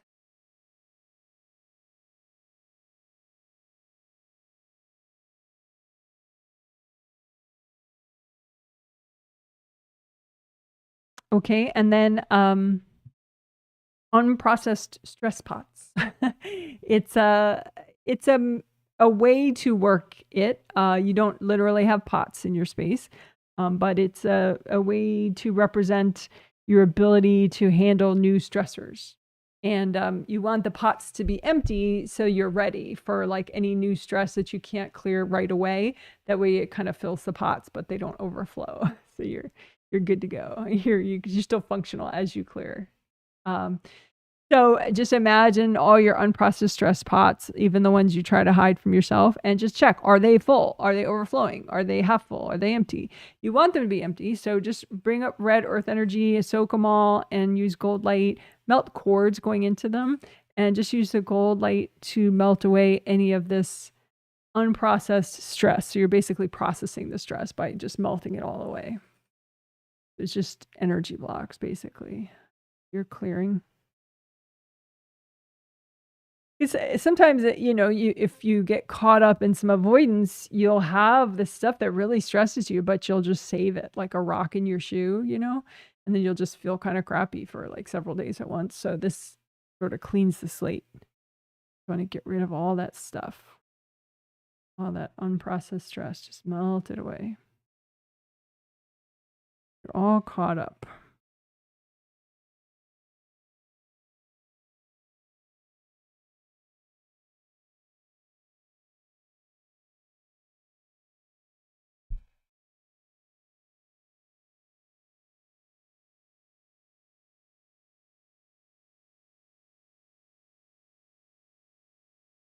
All right, and just check if your chakras are aligned. Check your creative rings. See that the flaps are relaxed. Melt cords.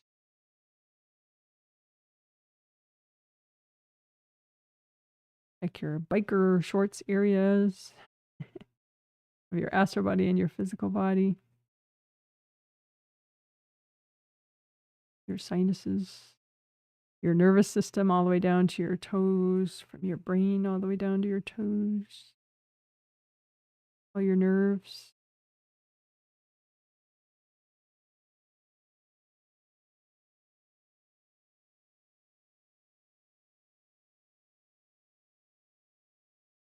Comb through all your auras. Comb through your groundings. Melt any blocks.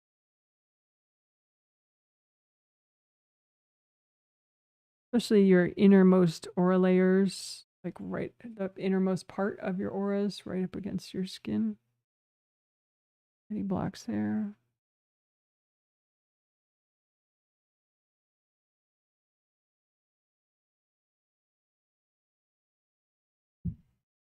redo your goal buffer zones. Imagine you and your backlash people and melt cords. Your backlash people.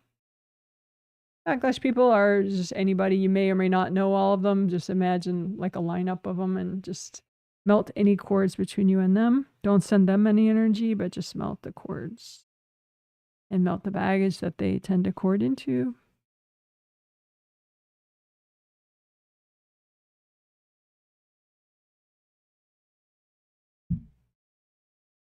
All right. And as we wrap up, just ask your angels. Angels, can you give me a healing? Angels, can you help me with my peace of mind and my sound boundaries with other people and beings? Help me to have healthy sound boundaries.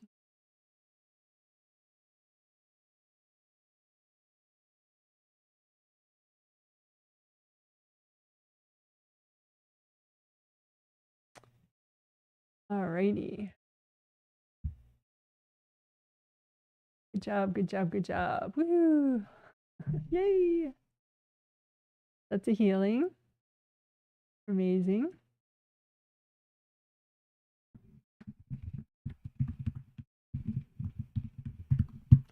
So if you had comments about the healing or any of the topics discussed in the healing, the themes, feel free to chat, text right now if you want.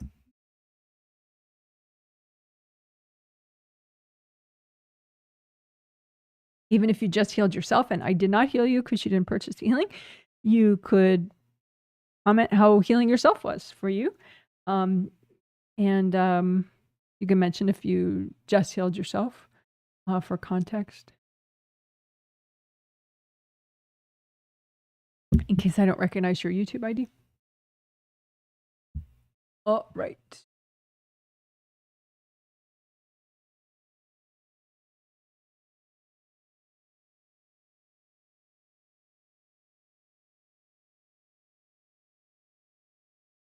Someone says hi, hello to you. Someone, lots of heart emojis. Thank you so much. That's cute. Thank you for the healing, Jen. I've been feeling kind of sad and angsty for the past few days. Is that a sound boundaries issue? Not typically, no. That would be second chakra, fourth chakra, maybe. I've been working my fourth a lot with no real change. Yeah,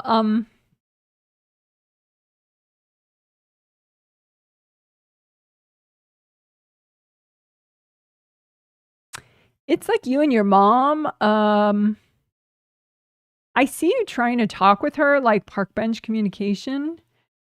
And let me see.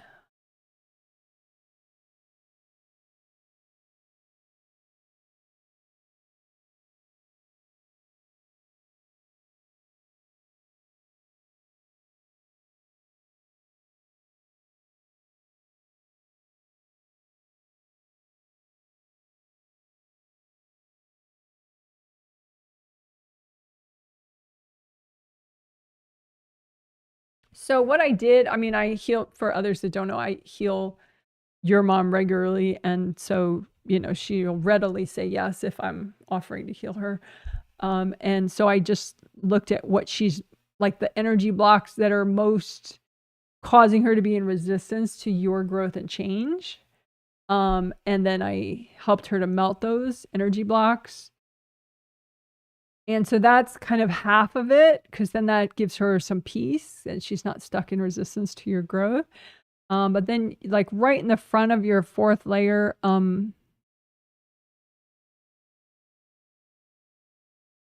astrally, there's a few invasive beings. So angels, can you recycle those?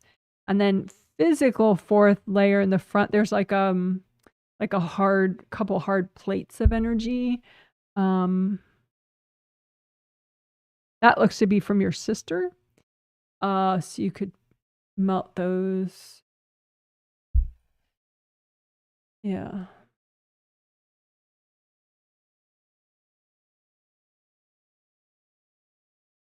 And then your fourth chakra is out of alignment. It's kind of like, instead of this way, it's like that way. So just kind of both astral and physical are kind of knocked out of alignment. There you go.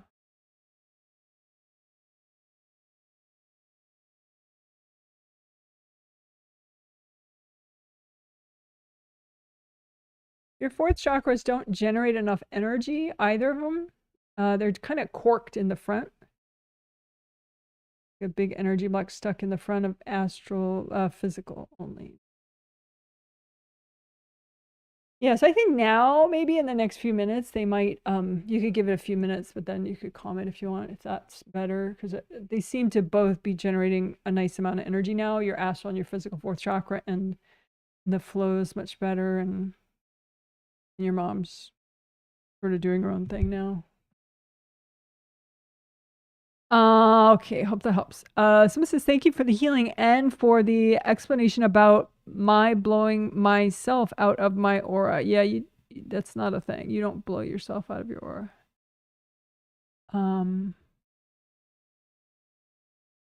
mean, if you're avoidant, maybe you would like pop out, but that's just because you're triggered. But if you're talking about actual chakra damage, that's somebody else doing that. I was supposed to be about moving the hawk off the balcony, not about a certain person being out of control. Don't quite understand what you're referring to. But I'm going to just take it that you are grateful that you know that someone else whacked you and you didn't do it yourself. Someone says, I'll be turning 76 in Michigan. Is that true? 76? Tuning in. Oh, I see. I didn't think you were 76 years old. I mean, that's okay if you are, but I don't think you are. So, yeah, that's the temperature in Michigan. 76. Wow, that's warm. Wow. We're lucky if we get up to 50 or maybe 60. It's very cloudy here right now, which will probably be this way for months. I use sunlight lamps all winter here to keep my brain happy. Someone says, thank you for the healing. I feel pretty exhausted and feel like being a couch potato. Is that due to processing the healing? I definitely have more energy prior. Thank you for this context. I did have more energy prior to the healing, debating on coffee, but can't seem to make a decision about it. Yeah, your angels think that it'd be more educational for you to fix it without coffee. They're not like totally opposed to the coffee concept, but they prefer that you just figure out what's going on instead. It just looks like you're avoiding something. Something got triggered in your hot pants area, in your biker shorts area, front left side, like in your aura, right in front of your left hip. There's just some energy blocks there that people are courting. That friend of yours that always, that female friend of yours, she's courting there a lot. Your husband's courting there too. So like both of their energy, and so you're like, what? And it pops you out. So you're like, oh, I just want to sleep. So yeah, melt cords from them and just melt whatever blocks they're obsessing on over here in your biker shorts area. And just, remind yourself, hey, this is my area. This is not like a public forum. And just get back in there. See if that helps. And then, obviously your third chakra needs to open up more, but I think if you were here more, that would be more natural. So then once you unblock in front of your left hip and melt cords from those two people, then maybe just a little extra with your third chakra. Put it up in front, unblock there. But your angels want you to do it, so you can do it. You can do it. But if you fix it during the session, you can comment about it again. Someone says, I hear everything so much better now. Oh, isn't that fun? Had to even turn the volume down a bit. Also, I feel relieved that I can finally rest. Thank you, Janet. Oh, good. Yeah, it does seem to be a nice combo. The CV and the stomach points, and then the sinuses and the ear. All that, plus the hot pants, biker shorts unblocking, just come home and full. Well, that's interesting. And you know, other people hearing that comment that feel the same, don't feel bad if you don't feel any changes. You know, some people it's just a delayed effect, or it's more like you know, a week from now they can make a major decision that they couldn't have done otherwise, you know, because their mind starts to um get more clear or decisive or something. So it affects everybody in different ways. This is thank you, Janet. I've really enjoyed working on sound boundaries since the triplet set, but I still get exhausted when I interact with some people. I had a friend, a family friend last night, and me and hubby were so tired. How can I grow strong boundaries to help myself back on track?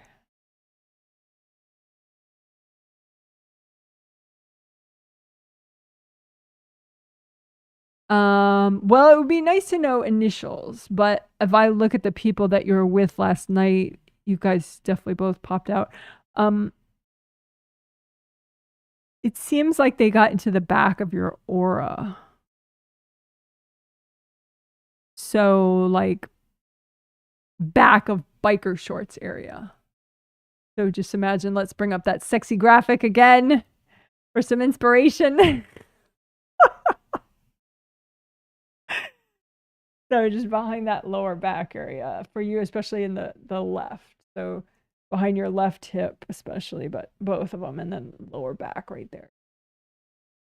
You know, pop those people out. They're just corded to baggage that you had there. So it's not like they did some huge destruction. They're just cording and kind of hanging out there. I think they're just curious about you, and they don't really, a lot of people don't have boundaries with their friends and people they care about. It's like one big soup for them. Like, oh, you're nice people. Let's be in your space, and you can be in my space. You know, except, you know, maybe those people are just not very sensitive. Like, they're just, everything's numb for them. So they can't really tell. It doesn't like mess with them as much as it might mess with someone who is more present and flowing typically, because that person would be like, whoa, what happened to me? You know. But people that are used to being like a soup of everybody they know, you know, all swimming through their space, that you know. So I think that was the case. They're not trying to exhaust you, they're just trying to add you to their soup because they think you're nice and interesting. So you can just, you know, maybe imagine like a park bench communication thing with them where you let them know that you don't do the soup thing. That you're happy to be friends with them, but you can't do the soup thing. And then just, you get them out of your hot pants area. And then I think that, and then, you know, turn your Kundalini back on. And because I don't think a lot is damaged. I mean, well, you just got the healing too, but I don't think they really damaged you guys. I think they just triggered you guys. You popped out because they found the blocks in the back, and then they just, it's like the image is like they're going down a hill in a sled with you, you know, like snow sleds. And like if two people are in the snow sled and they're like, yay, and so they're like in the back of your snow sled and they're like, yay, and you're like, whoa, what is going on? So yeah, no two-person sleds, you know. I mean, if that person was like your lover or something, you know, for like an hour or two of sexual frolicking, that could be fun. But yeah, if they're just platonic friends, there's really no point. And especially for hours and hours and hours, it's exhausting and uncentering. So there's that. But yeah, so pants blocks. Put your pants blocks in the back and pop them out, and come back and turn your Kundalini back on.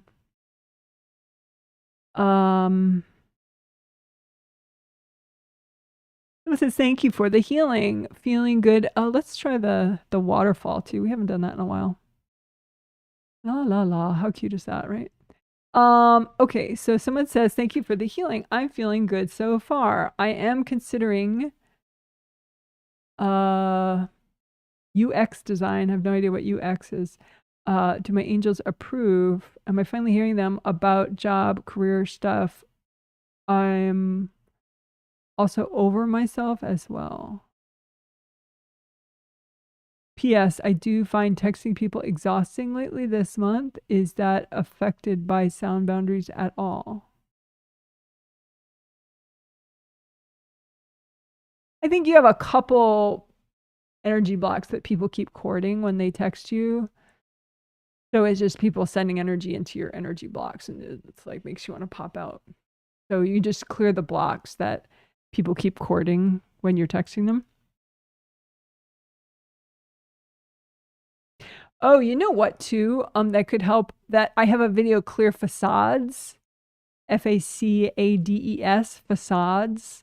If you search Janet Wright clear facades, do that, because I think some of your facades is what people's are is like maybe 80% of the energy blocks that people are courting when they text you. And facades are really efficient to clear anyway, just for many reasons, for being more authentic. But it looks like that's a big part of what people are courting, which is then exhausting for you. So because facades is like a fake wall that you're hiding behind, an image of like, oh, I'm this way. I'm this kind of person, and anyway, yeah, that video could be nice for that. But where you're considering, I don't know, is that I'm not clear. I don't want to answer. I don't want to read that exactly because I don't know what UX design is.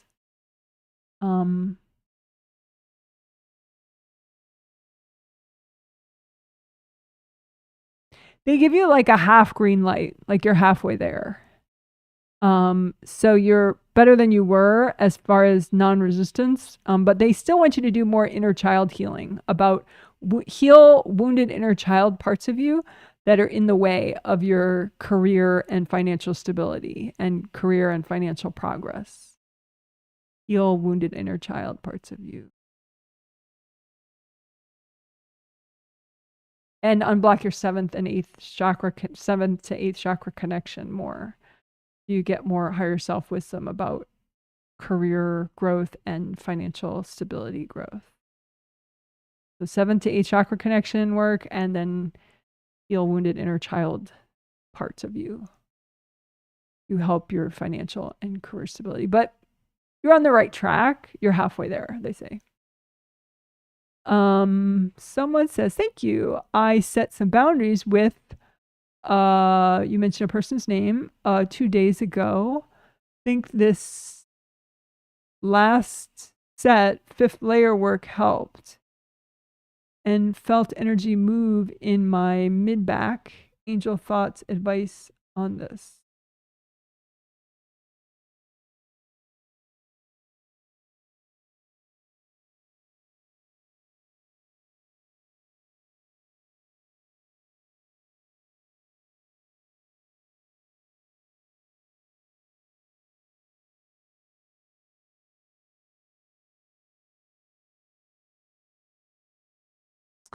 It seems like it's not exactly the same thing. The lower back stuff is more about you're doing like biker shorts unblocking stuff, and keep that up. But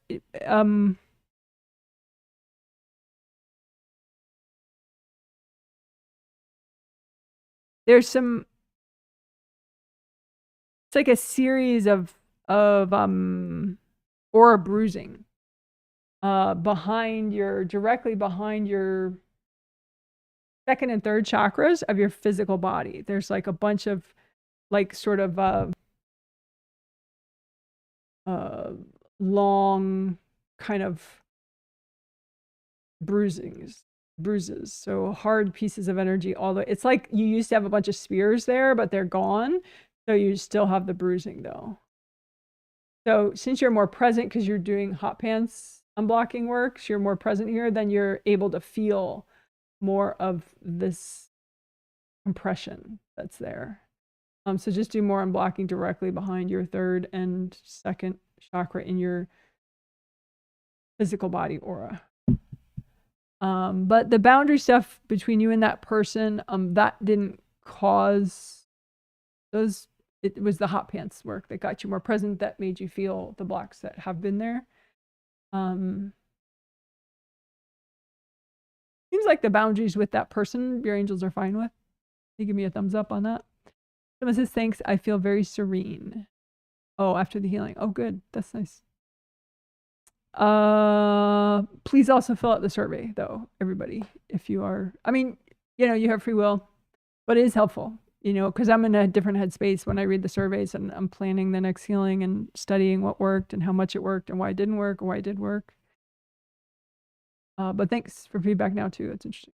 Also, thanks for the tool to clear baggage about politics. Yes, I could never stand it as long as I remember myself. I could never stand it as long as I remember myself. Oh, personally. Yeah. Yeah. Yeah. Yeah. I mean, because you never know. I mean, you may still not be interested in politics once you clear everybody out and reconnect with your higher self wisdom about it. But you may also see things differently. Like you may be able to perceive the modern situation differently because you're not superimposing all your past life baggage onto it. And so you're more like aware of the present situation, which is always helpful to be aware of the present situation because the present situation does affect you. Even if people tune it out, it's not, that doesn't mean it doesn't affect you. So yeah, interesting stuff. I'm glad that helped you. Someone says, hi, Janet. Thank you for healing me. You're welcome. I still feel flat and blah. Please, can you check why my heart healing is not working? I melted cords and healed my heart chakra at least 4 times today. Cheers. Well, that's very concrete.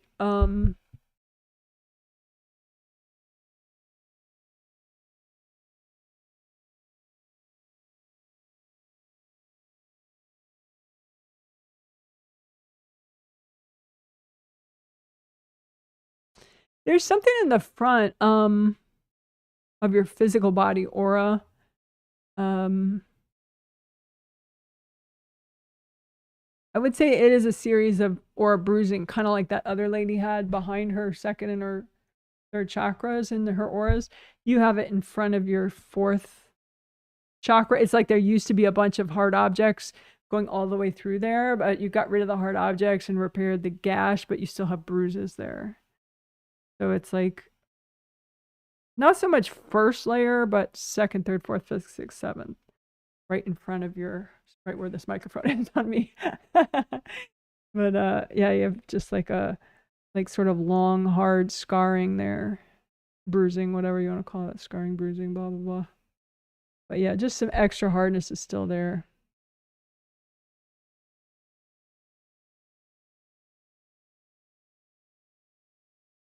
It's clearing. Your mom is corded to it, so if you melt her cords from that area, then it clears more quickly. Your mom and like one of your sisters? I don't know how many sisters you have, but yeah, it clears more quickly when you melt away the people that are cording it. There are no beings cording it, just probably because you got a healing today, so cleared out a lot of that, but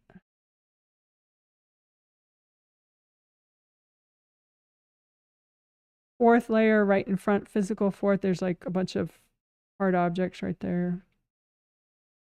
There you go.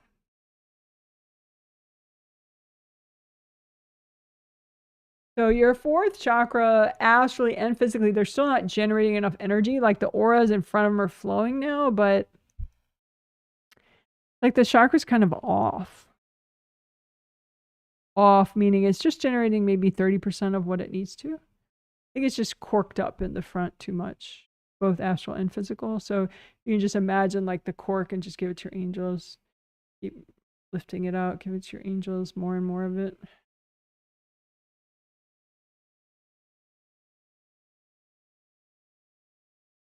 And then check alignment.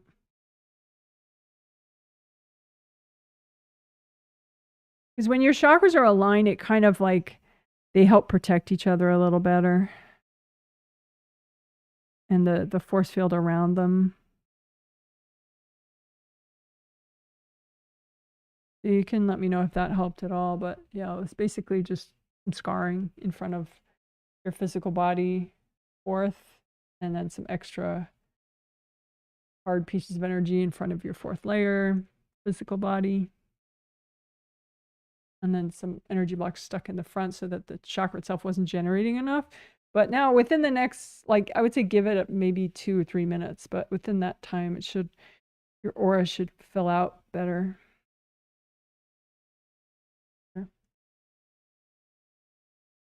Hope that helps. Someone says, thanks, Janet. Feeling a little cranky. And you mentioned your spouse, is he making career progress? I've been trying to stay off his path. You have been staying off his path. That is progress on your end. Yay. You do not want to be in the way because then you get blamed for everything. It's not just him. That's just the way it works. If you're corded to somebody's baggage and their baggage is really, really bothering them, it's like there's this candy wrapper around their baggage of your energy. So then to them, it seems like it's all you that's causing them so much inner pain. So you don't want to be the candy wrapper around all his pain. No. So anyway, good job with that. You have shifted gears on that front. You are no longer the candy wrapper on his pain. And the healing did help the healing of his ex-wife did help her to stop. She was one of the sample people in the healing at one point about forget what we did in that part, but it was like removing insults from the sinuses. She was the sample person. I mean, it happens to a lot of people, but yeah, removing insults. Because she had some of his communications pieces, old ones in her sinuses that she perceived as insulting. And so it's like right in her telepathy. So it's like as if he's saying the insult over and over and over and over. And so then she kept whacking him over and over and over and over. So.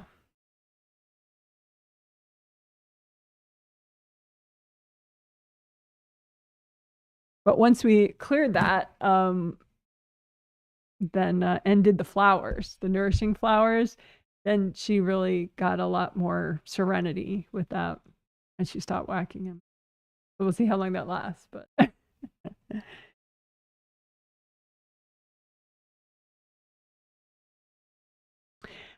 With him, your spouse, I don't think it's just a career. He's like at a crossroads period. Maybe like a baby midlife crisis, he's just like needing some, I think the 7th to 8th chakra unblocking helped him. Because he just needs to like figure out what's important to him and like get like a fresh look at his life. So sleep is very important for him these days. So he can just kind of go out, and so he is getting decent healing and perspective in his sleep. It's just he's not done yet, kind of figuring out. So things seem kind of murky for him. Like he doesn't really have a strong vision right now, but it's not that he's not working on it. It's just he doesn't have it yet. But it's not only about career. It's like life, period. He's needing to get a fresh view of everything, like bring in more wisdom and more confidence. So he's working on it. He's like in step 2 of 4 with that, so he's in the middle of it. So there's no like nice results to observe yet, but he's not stuck per se. Like, he's not moving. He's just figuring it out still. But he is letting his angels help him. So that's good. You feeling cranky is not something between you and him. It's your mom. She's kind of on your lap, like complaining to you.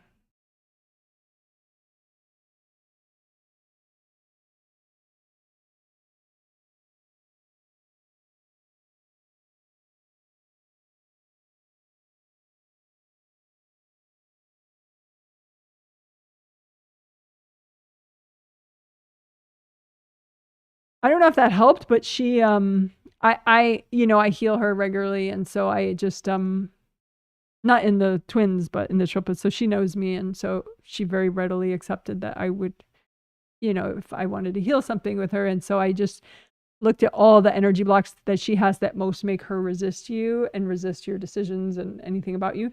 And I just helped her melt those energy blocks. So she seems to not be in your space right now. But you still have, like, I would just do in front of the biker shorts area. There's just some hard blocked energy that she was sitting on, but now the blocks are still there. So unblock your biker shorts area.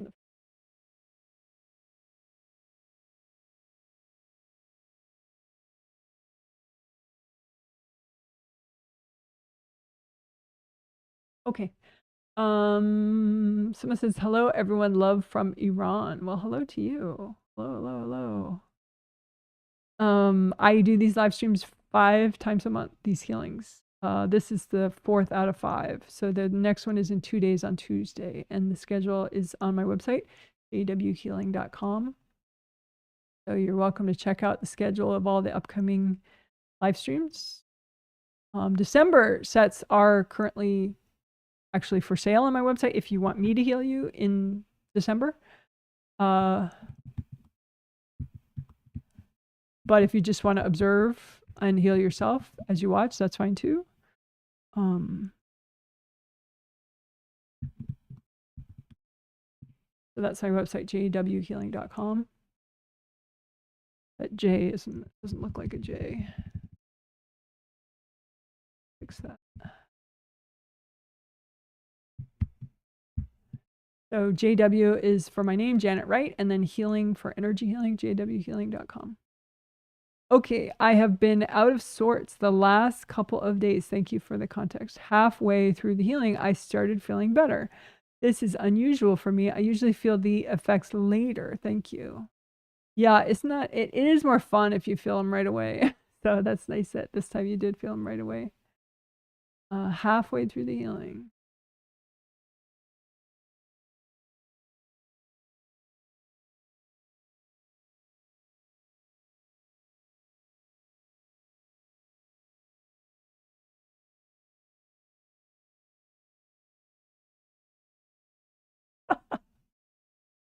Fix my camera focus.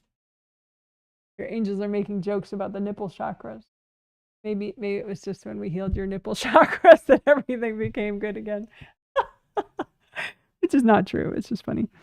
But yeah, you could to build on that, just keep unblocking your sinus area, your ear area, and your hot pants. It seems like the biker shorts area and the sinuses and ear area, unblocking them both. You could even unblock them at the same time.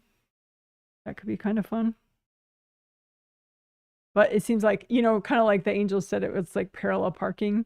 You get more in by doing one, and then you get more in by doing the other, and more in by. So if you alternate between hot pants, unblock, biker shorts unblocking, and sinus and ear unblocking.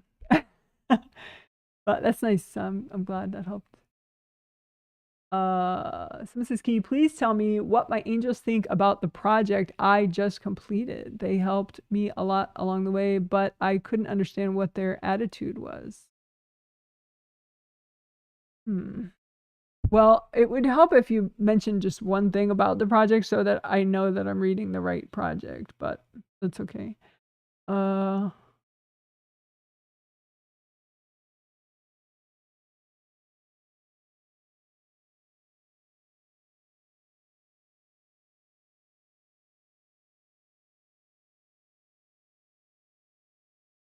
It seems like they were just being patient and encouraging you, like kind of like, okay, try this, okay, try this.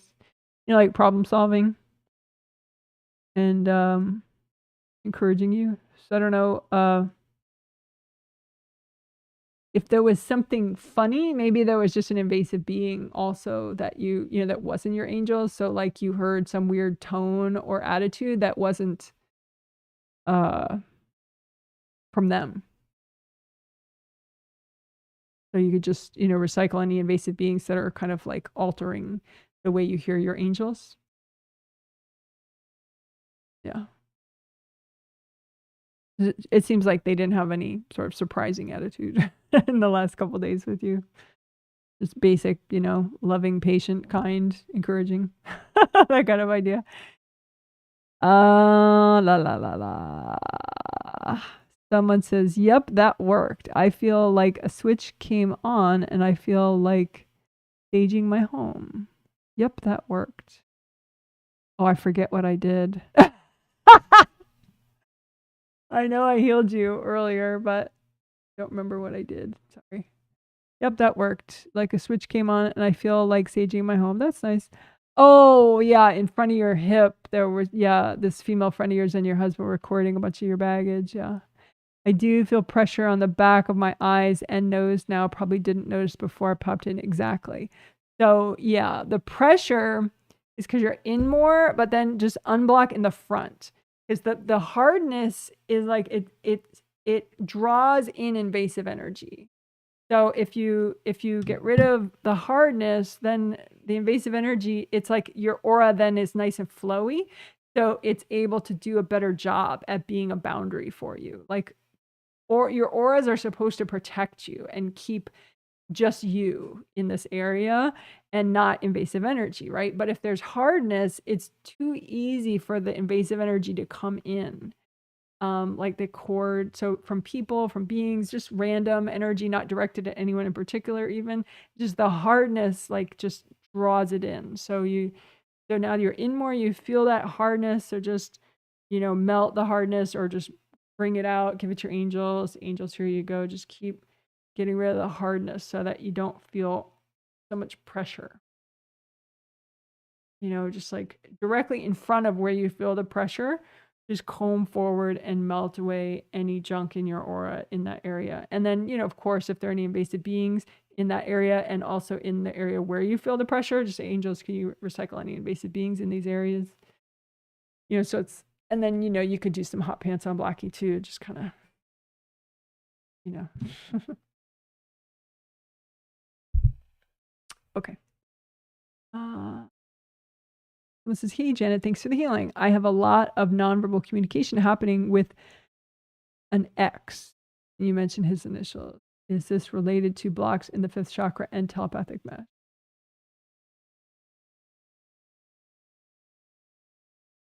Oh, I lost my place.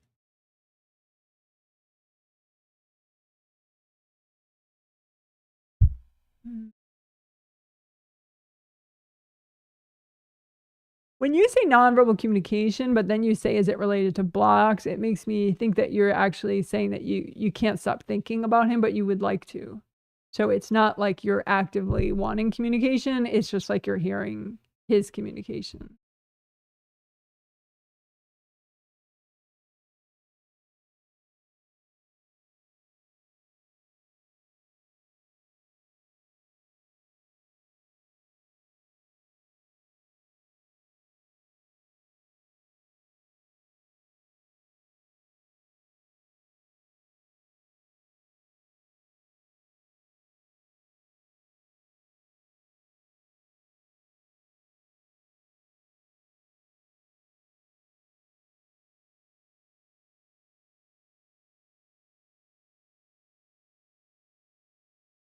I talked to him just now. He was like, well, he thought that you wanted to get back together with him. And I'm like, why would you think that? And it's like, because he senses that you can talk to him on a spirit level. And some people, they associate that with like, oh, you're the one. You see me. You see the real me. You can acknowledge the real me. But that's just a psychic spiritual thing. It doesn't necessarily mean that you're the one. Just, you meditate and all that. And, he hasn't experienced that level of communication from a romantic partner before.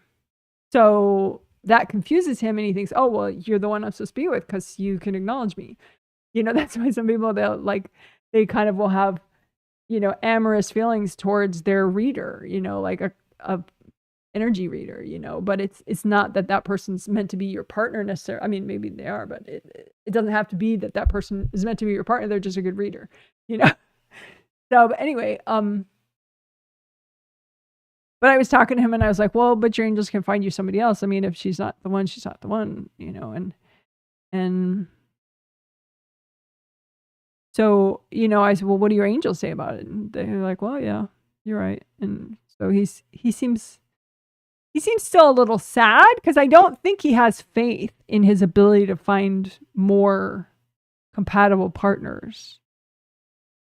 You know, like sometimes people just settle. You know, they're like, well, you'll do. You know,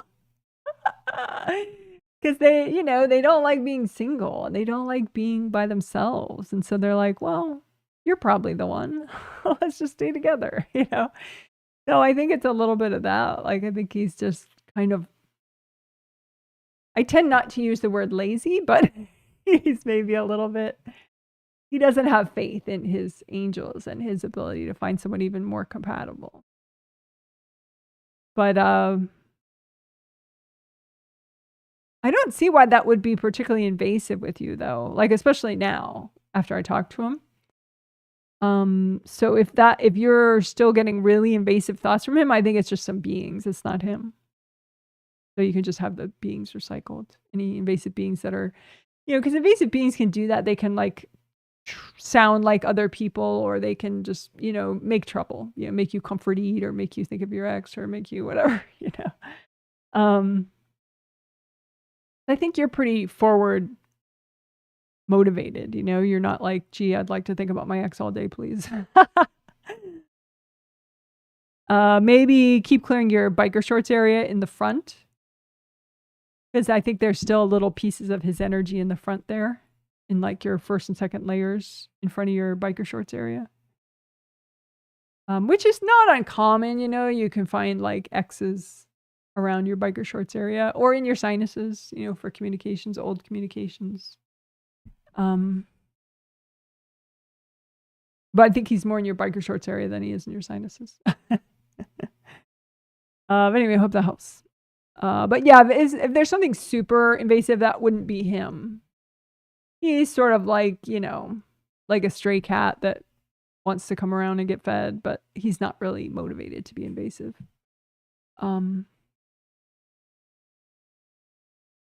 Someone says, I will definitely keep working inner child wounds. May I ask what the angels suggest I do job-wise while I figure out my career? I am still in between jobs.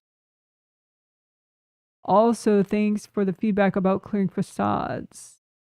Yeah, about the jobs, comment under this video or any video you want, and I'll look at it when I have time, because I don't have time right now. But, you know, it's readable. I just, you know, yeah, just post stuff under some video.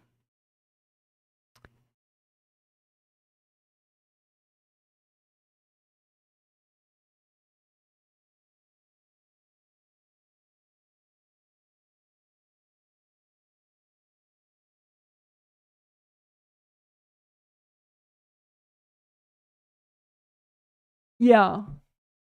I think for some reason they don't want me to reply right now. So yeah, post it under a video and I'll take a look at it later.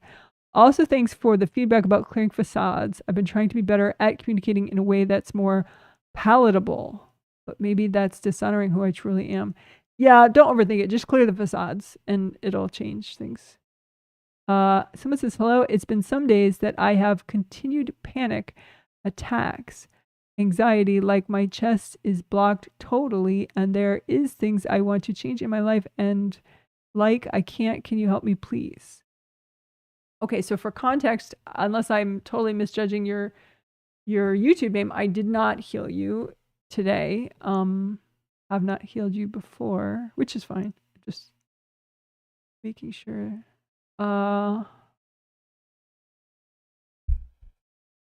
I would say, you know, work on chakra repair. That's it'll be a chapter in the healing once I do the chapters, but you could look at like the most recent live stream, not this one, that already has chapters in it, and there'll be a chakra repair chapter, and I would just do that over and over. Not a million times, but like maybe 2 or 3 times a day. Chakra repair, just to really get them fixed up, because you have a lot of cracks in almost all your chakras, astral and physical, the major ones along the spine. So that it just makes everything feel very like it's harder to just have your energy. It makes you feel like you're in a lot of broken pieces. This doesn't feel right. So chakra repair, I would say, would fix half of it. You do have a lot of aura damage too, though. Like the backs, like your aura is supposed to go all the way around, like a nice, everywhere, all the way around, like a bubble, right? And you have 17 of those auras. Your physical body aura has some rips around here and around here and around here, and then your astral body aura is okay. Your astral body aura is okay, and then the 15 Wei Chi auras, a lot of them have big parts of them missing in the back, like totally just gone right there. So like a big valley. So you can just repair them all at once. You don't have to, do all 17 in one at a time. But so I would say aura repair and chakra repair, and just kind of try to keep redoing them. Your creative rings are also cracked, so those could be the 3 things that you focus on for a little bit: aura repair, chakra repair, creative ring repair, which we do towards the start of all these big live streams. But yeah, it's fixable. It's just, just aura repair, chakra repair, creative ring repair. And just, do that maybe a few times a day. You could say, angels help me do this too as you work, So if that makes sense. And if you have follow-up questions about it, or, after a few days of doing it, if you want me to take a look at your progress, just post under the video. I have been doing chakra repair, aura repair, creative ring repair for, 3 times a day for 2 days or whatever. How's my work? I feel this before. I felt this way. Now I feel this way, that kind of thing. And I'll just take a look. But yeah, so I wouldn't worry about changing your life. Just repair stuff internally, because that'll allow you to be more present and feel more in control and calm. And then, you can go from there. But try not to make any like giant life decisions right now. Just repair inside, because your decision making is going to be impaired because you're too overwhelmed right now. So if you don't have to make any major decisions today, don't. Just repair stuff, for like a day or two. Hope that helps. Someone says, "Hi Janet, thank you for the healing. I've been trying to ask my angels to help me do more astral work so that I can manifest a job that's in line with my career. I've been feeling stuck, burnt out. How is my progress so far here? How can I move forward?"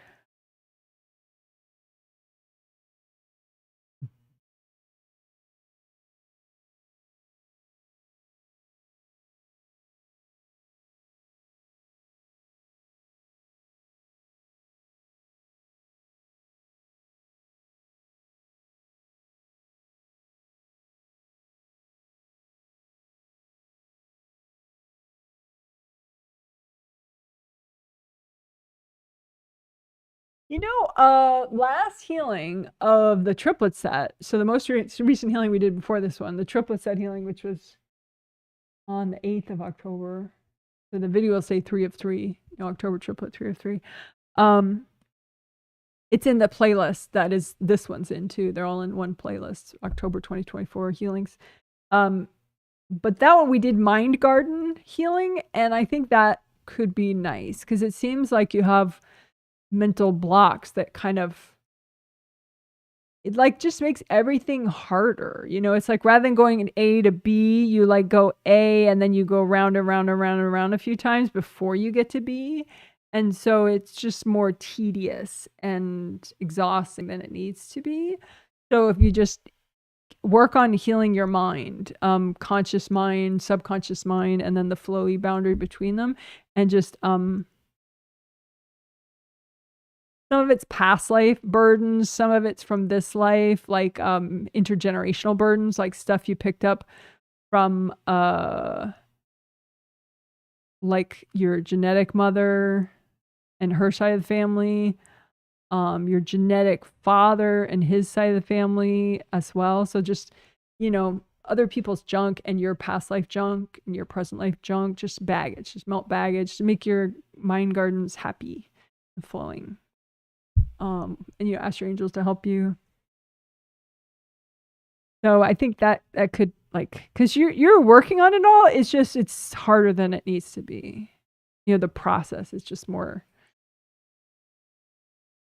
Like you show me that, I think it's Sisyphus, that it's like Sisyphus is like Roman or something, some thing where the guy keeps pushing a rock up a hill, a really big rock up a hill, and it's like, the hill shouldn't be there, and you shouldn't have to push the rock, you should just be able to walk forward. So yeah, I think mind garden stuff could help with that. Someone says, thank you for the heart chakra analysis, Janet. I like to learn so I can improve. I have one sister. She's currently visiting my mother, so that explains the double cording. Yeah. Someone says, thank you. You're welcome. Someone says, feeling much better about fourth chakras. I had been feeling hopeless about my job change move when I had been feeling so good. This makes sense. Yeah, fourth chakra is great when it works and generates enough energy. It's like this upbeat, yes, I can. It's like inner cheerleader energy of like, yeah, this will work. This is great. Enthusiasm. I had also been feeling really down about some formerish friend interactions recently, so I assume it's related to fourth chakra blocks. Thank you for your feedback. Yeah, fourth chakra is a lot of junk. But yeah, that could be related. Someone says, that's spot on. I've been solving a challenge. I guess I wanted my angels to praise me a lot, and they were neutral. Yeah. Angels, they're not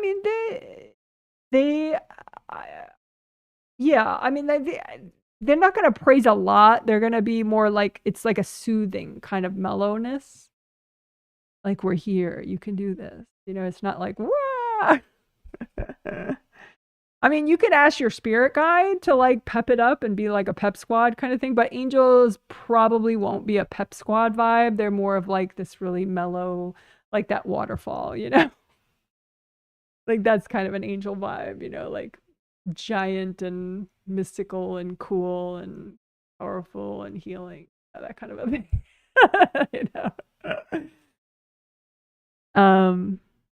Anyway, you're welcome. All right, cool. So now,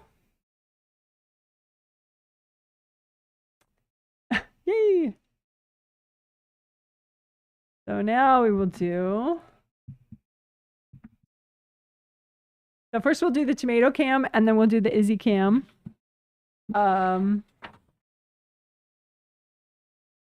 Probably all together, so I'll just put them all together. So I brought all the tomatoes out. Normally I can't keep them all out because I can't keep any low down, because tomatoes, I think raw tomatoes aren't especially good for dogs, especially in large quantities, which we have here. So he could make himself sick. Beagles are good at that, like eating things that they're not supposed to. So, but for the tomato cam, I'm showing you the tomatoes. I brought them all out, so they're all right here, so I can show you. But okay, so we haven't yet gotten our first freezing temperature of the fall winter season yet, but it's coming soon, I'm sure. And we've gotten close to it. And so I had to bring in all the tomatoes that have not yet ripened on the plants out there, which is the majority of them. I mean, we have been eating tomatoes though, thankfully, throughout September. Like, because as soon as they start turning color at all, I'll bring them inside and then they ripen inside. So we have been having very regular tomatoes for like most of our meals, which has been fun. Next year, I want to have them for August and September as well, not just September, but it's been fun anyway. But okay, but then there are a lot of green tomatoes that didn't ripen yet, and we like to eat them ripened, so we just keep them in the house until they turn red, but I've been giving away a lot of the green tomatoes already. So this is not really all of the green tomatoes, because I've already given away like 2 bags full to other people, 3 bags full maybe to other people. But anyway, I wanted to show you the rest of them just for fun. Like kind of a brag, I guess. So please excuse me, but it's just kind of exciting, I guess, for me. I did put a lot of work into growing the tomato plants, so it's nice to see results. So I'll show you. And the ones that are ripening, we put them just with themselves so that they ripen, because we don't want all the green ones to ripen at the same time, because then we're kind of screwed, I still have to give away most of the green ones. Well, maybe like half the green ones we'll give away probably. But anyway, and the small ones are the cherry tomatoes. So anyway, so I'm going to show it all to you, and then I will show Izzy, our dog, of course, and I'll give him 3 green beans on camera so you can see him eating, because he gets all excited when you give him green beans, which is really cute. And these green beans are from our garden. We steamed them last night, so we don't give him raw ones because the steamed ones, cooked ones, are more digestible for him. So anyway, okay, so we'll do the tomato cam, and then we'll do Izzy cam, and then that's it.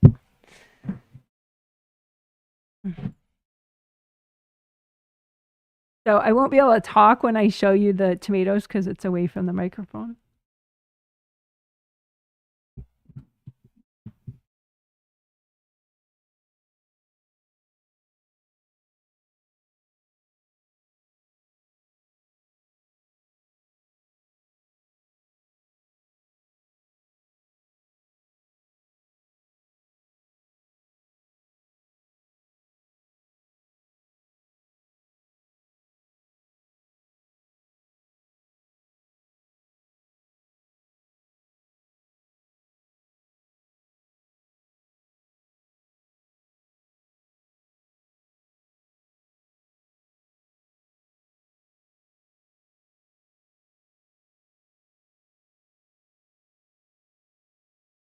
Anyway, that's all the tomatoes. So now I'll show Izzy.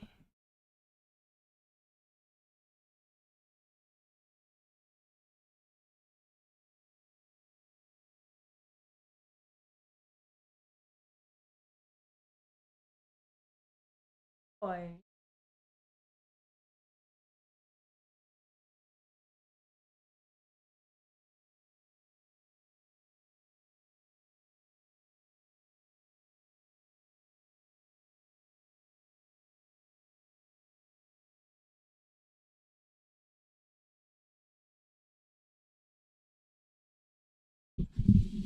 He takes a lot of time eating each one. It's kind of funny. He's still working on that one green bean.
So maybe you could hear him chewing there right at the end. I hope you could.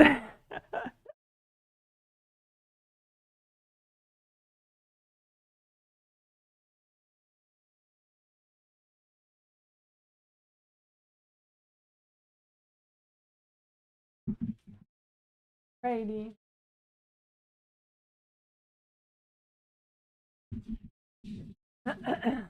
So there you go. So I hope you guys have a good afternoon, evening, morning, whatever's next for you. And the next healing will be in 2 days on Tuesday. And that's it. And if I healed you, please consider taking a minute for your post-healing survey tomorrow to let me know how you're doing. Okay, bye. You're amazing. Let's have some confetti. Let's see. Yay, bye.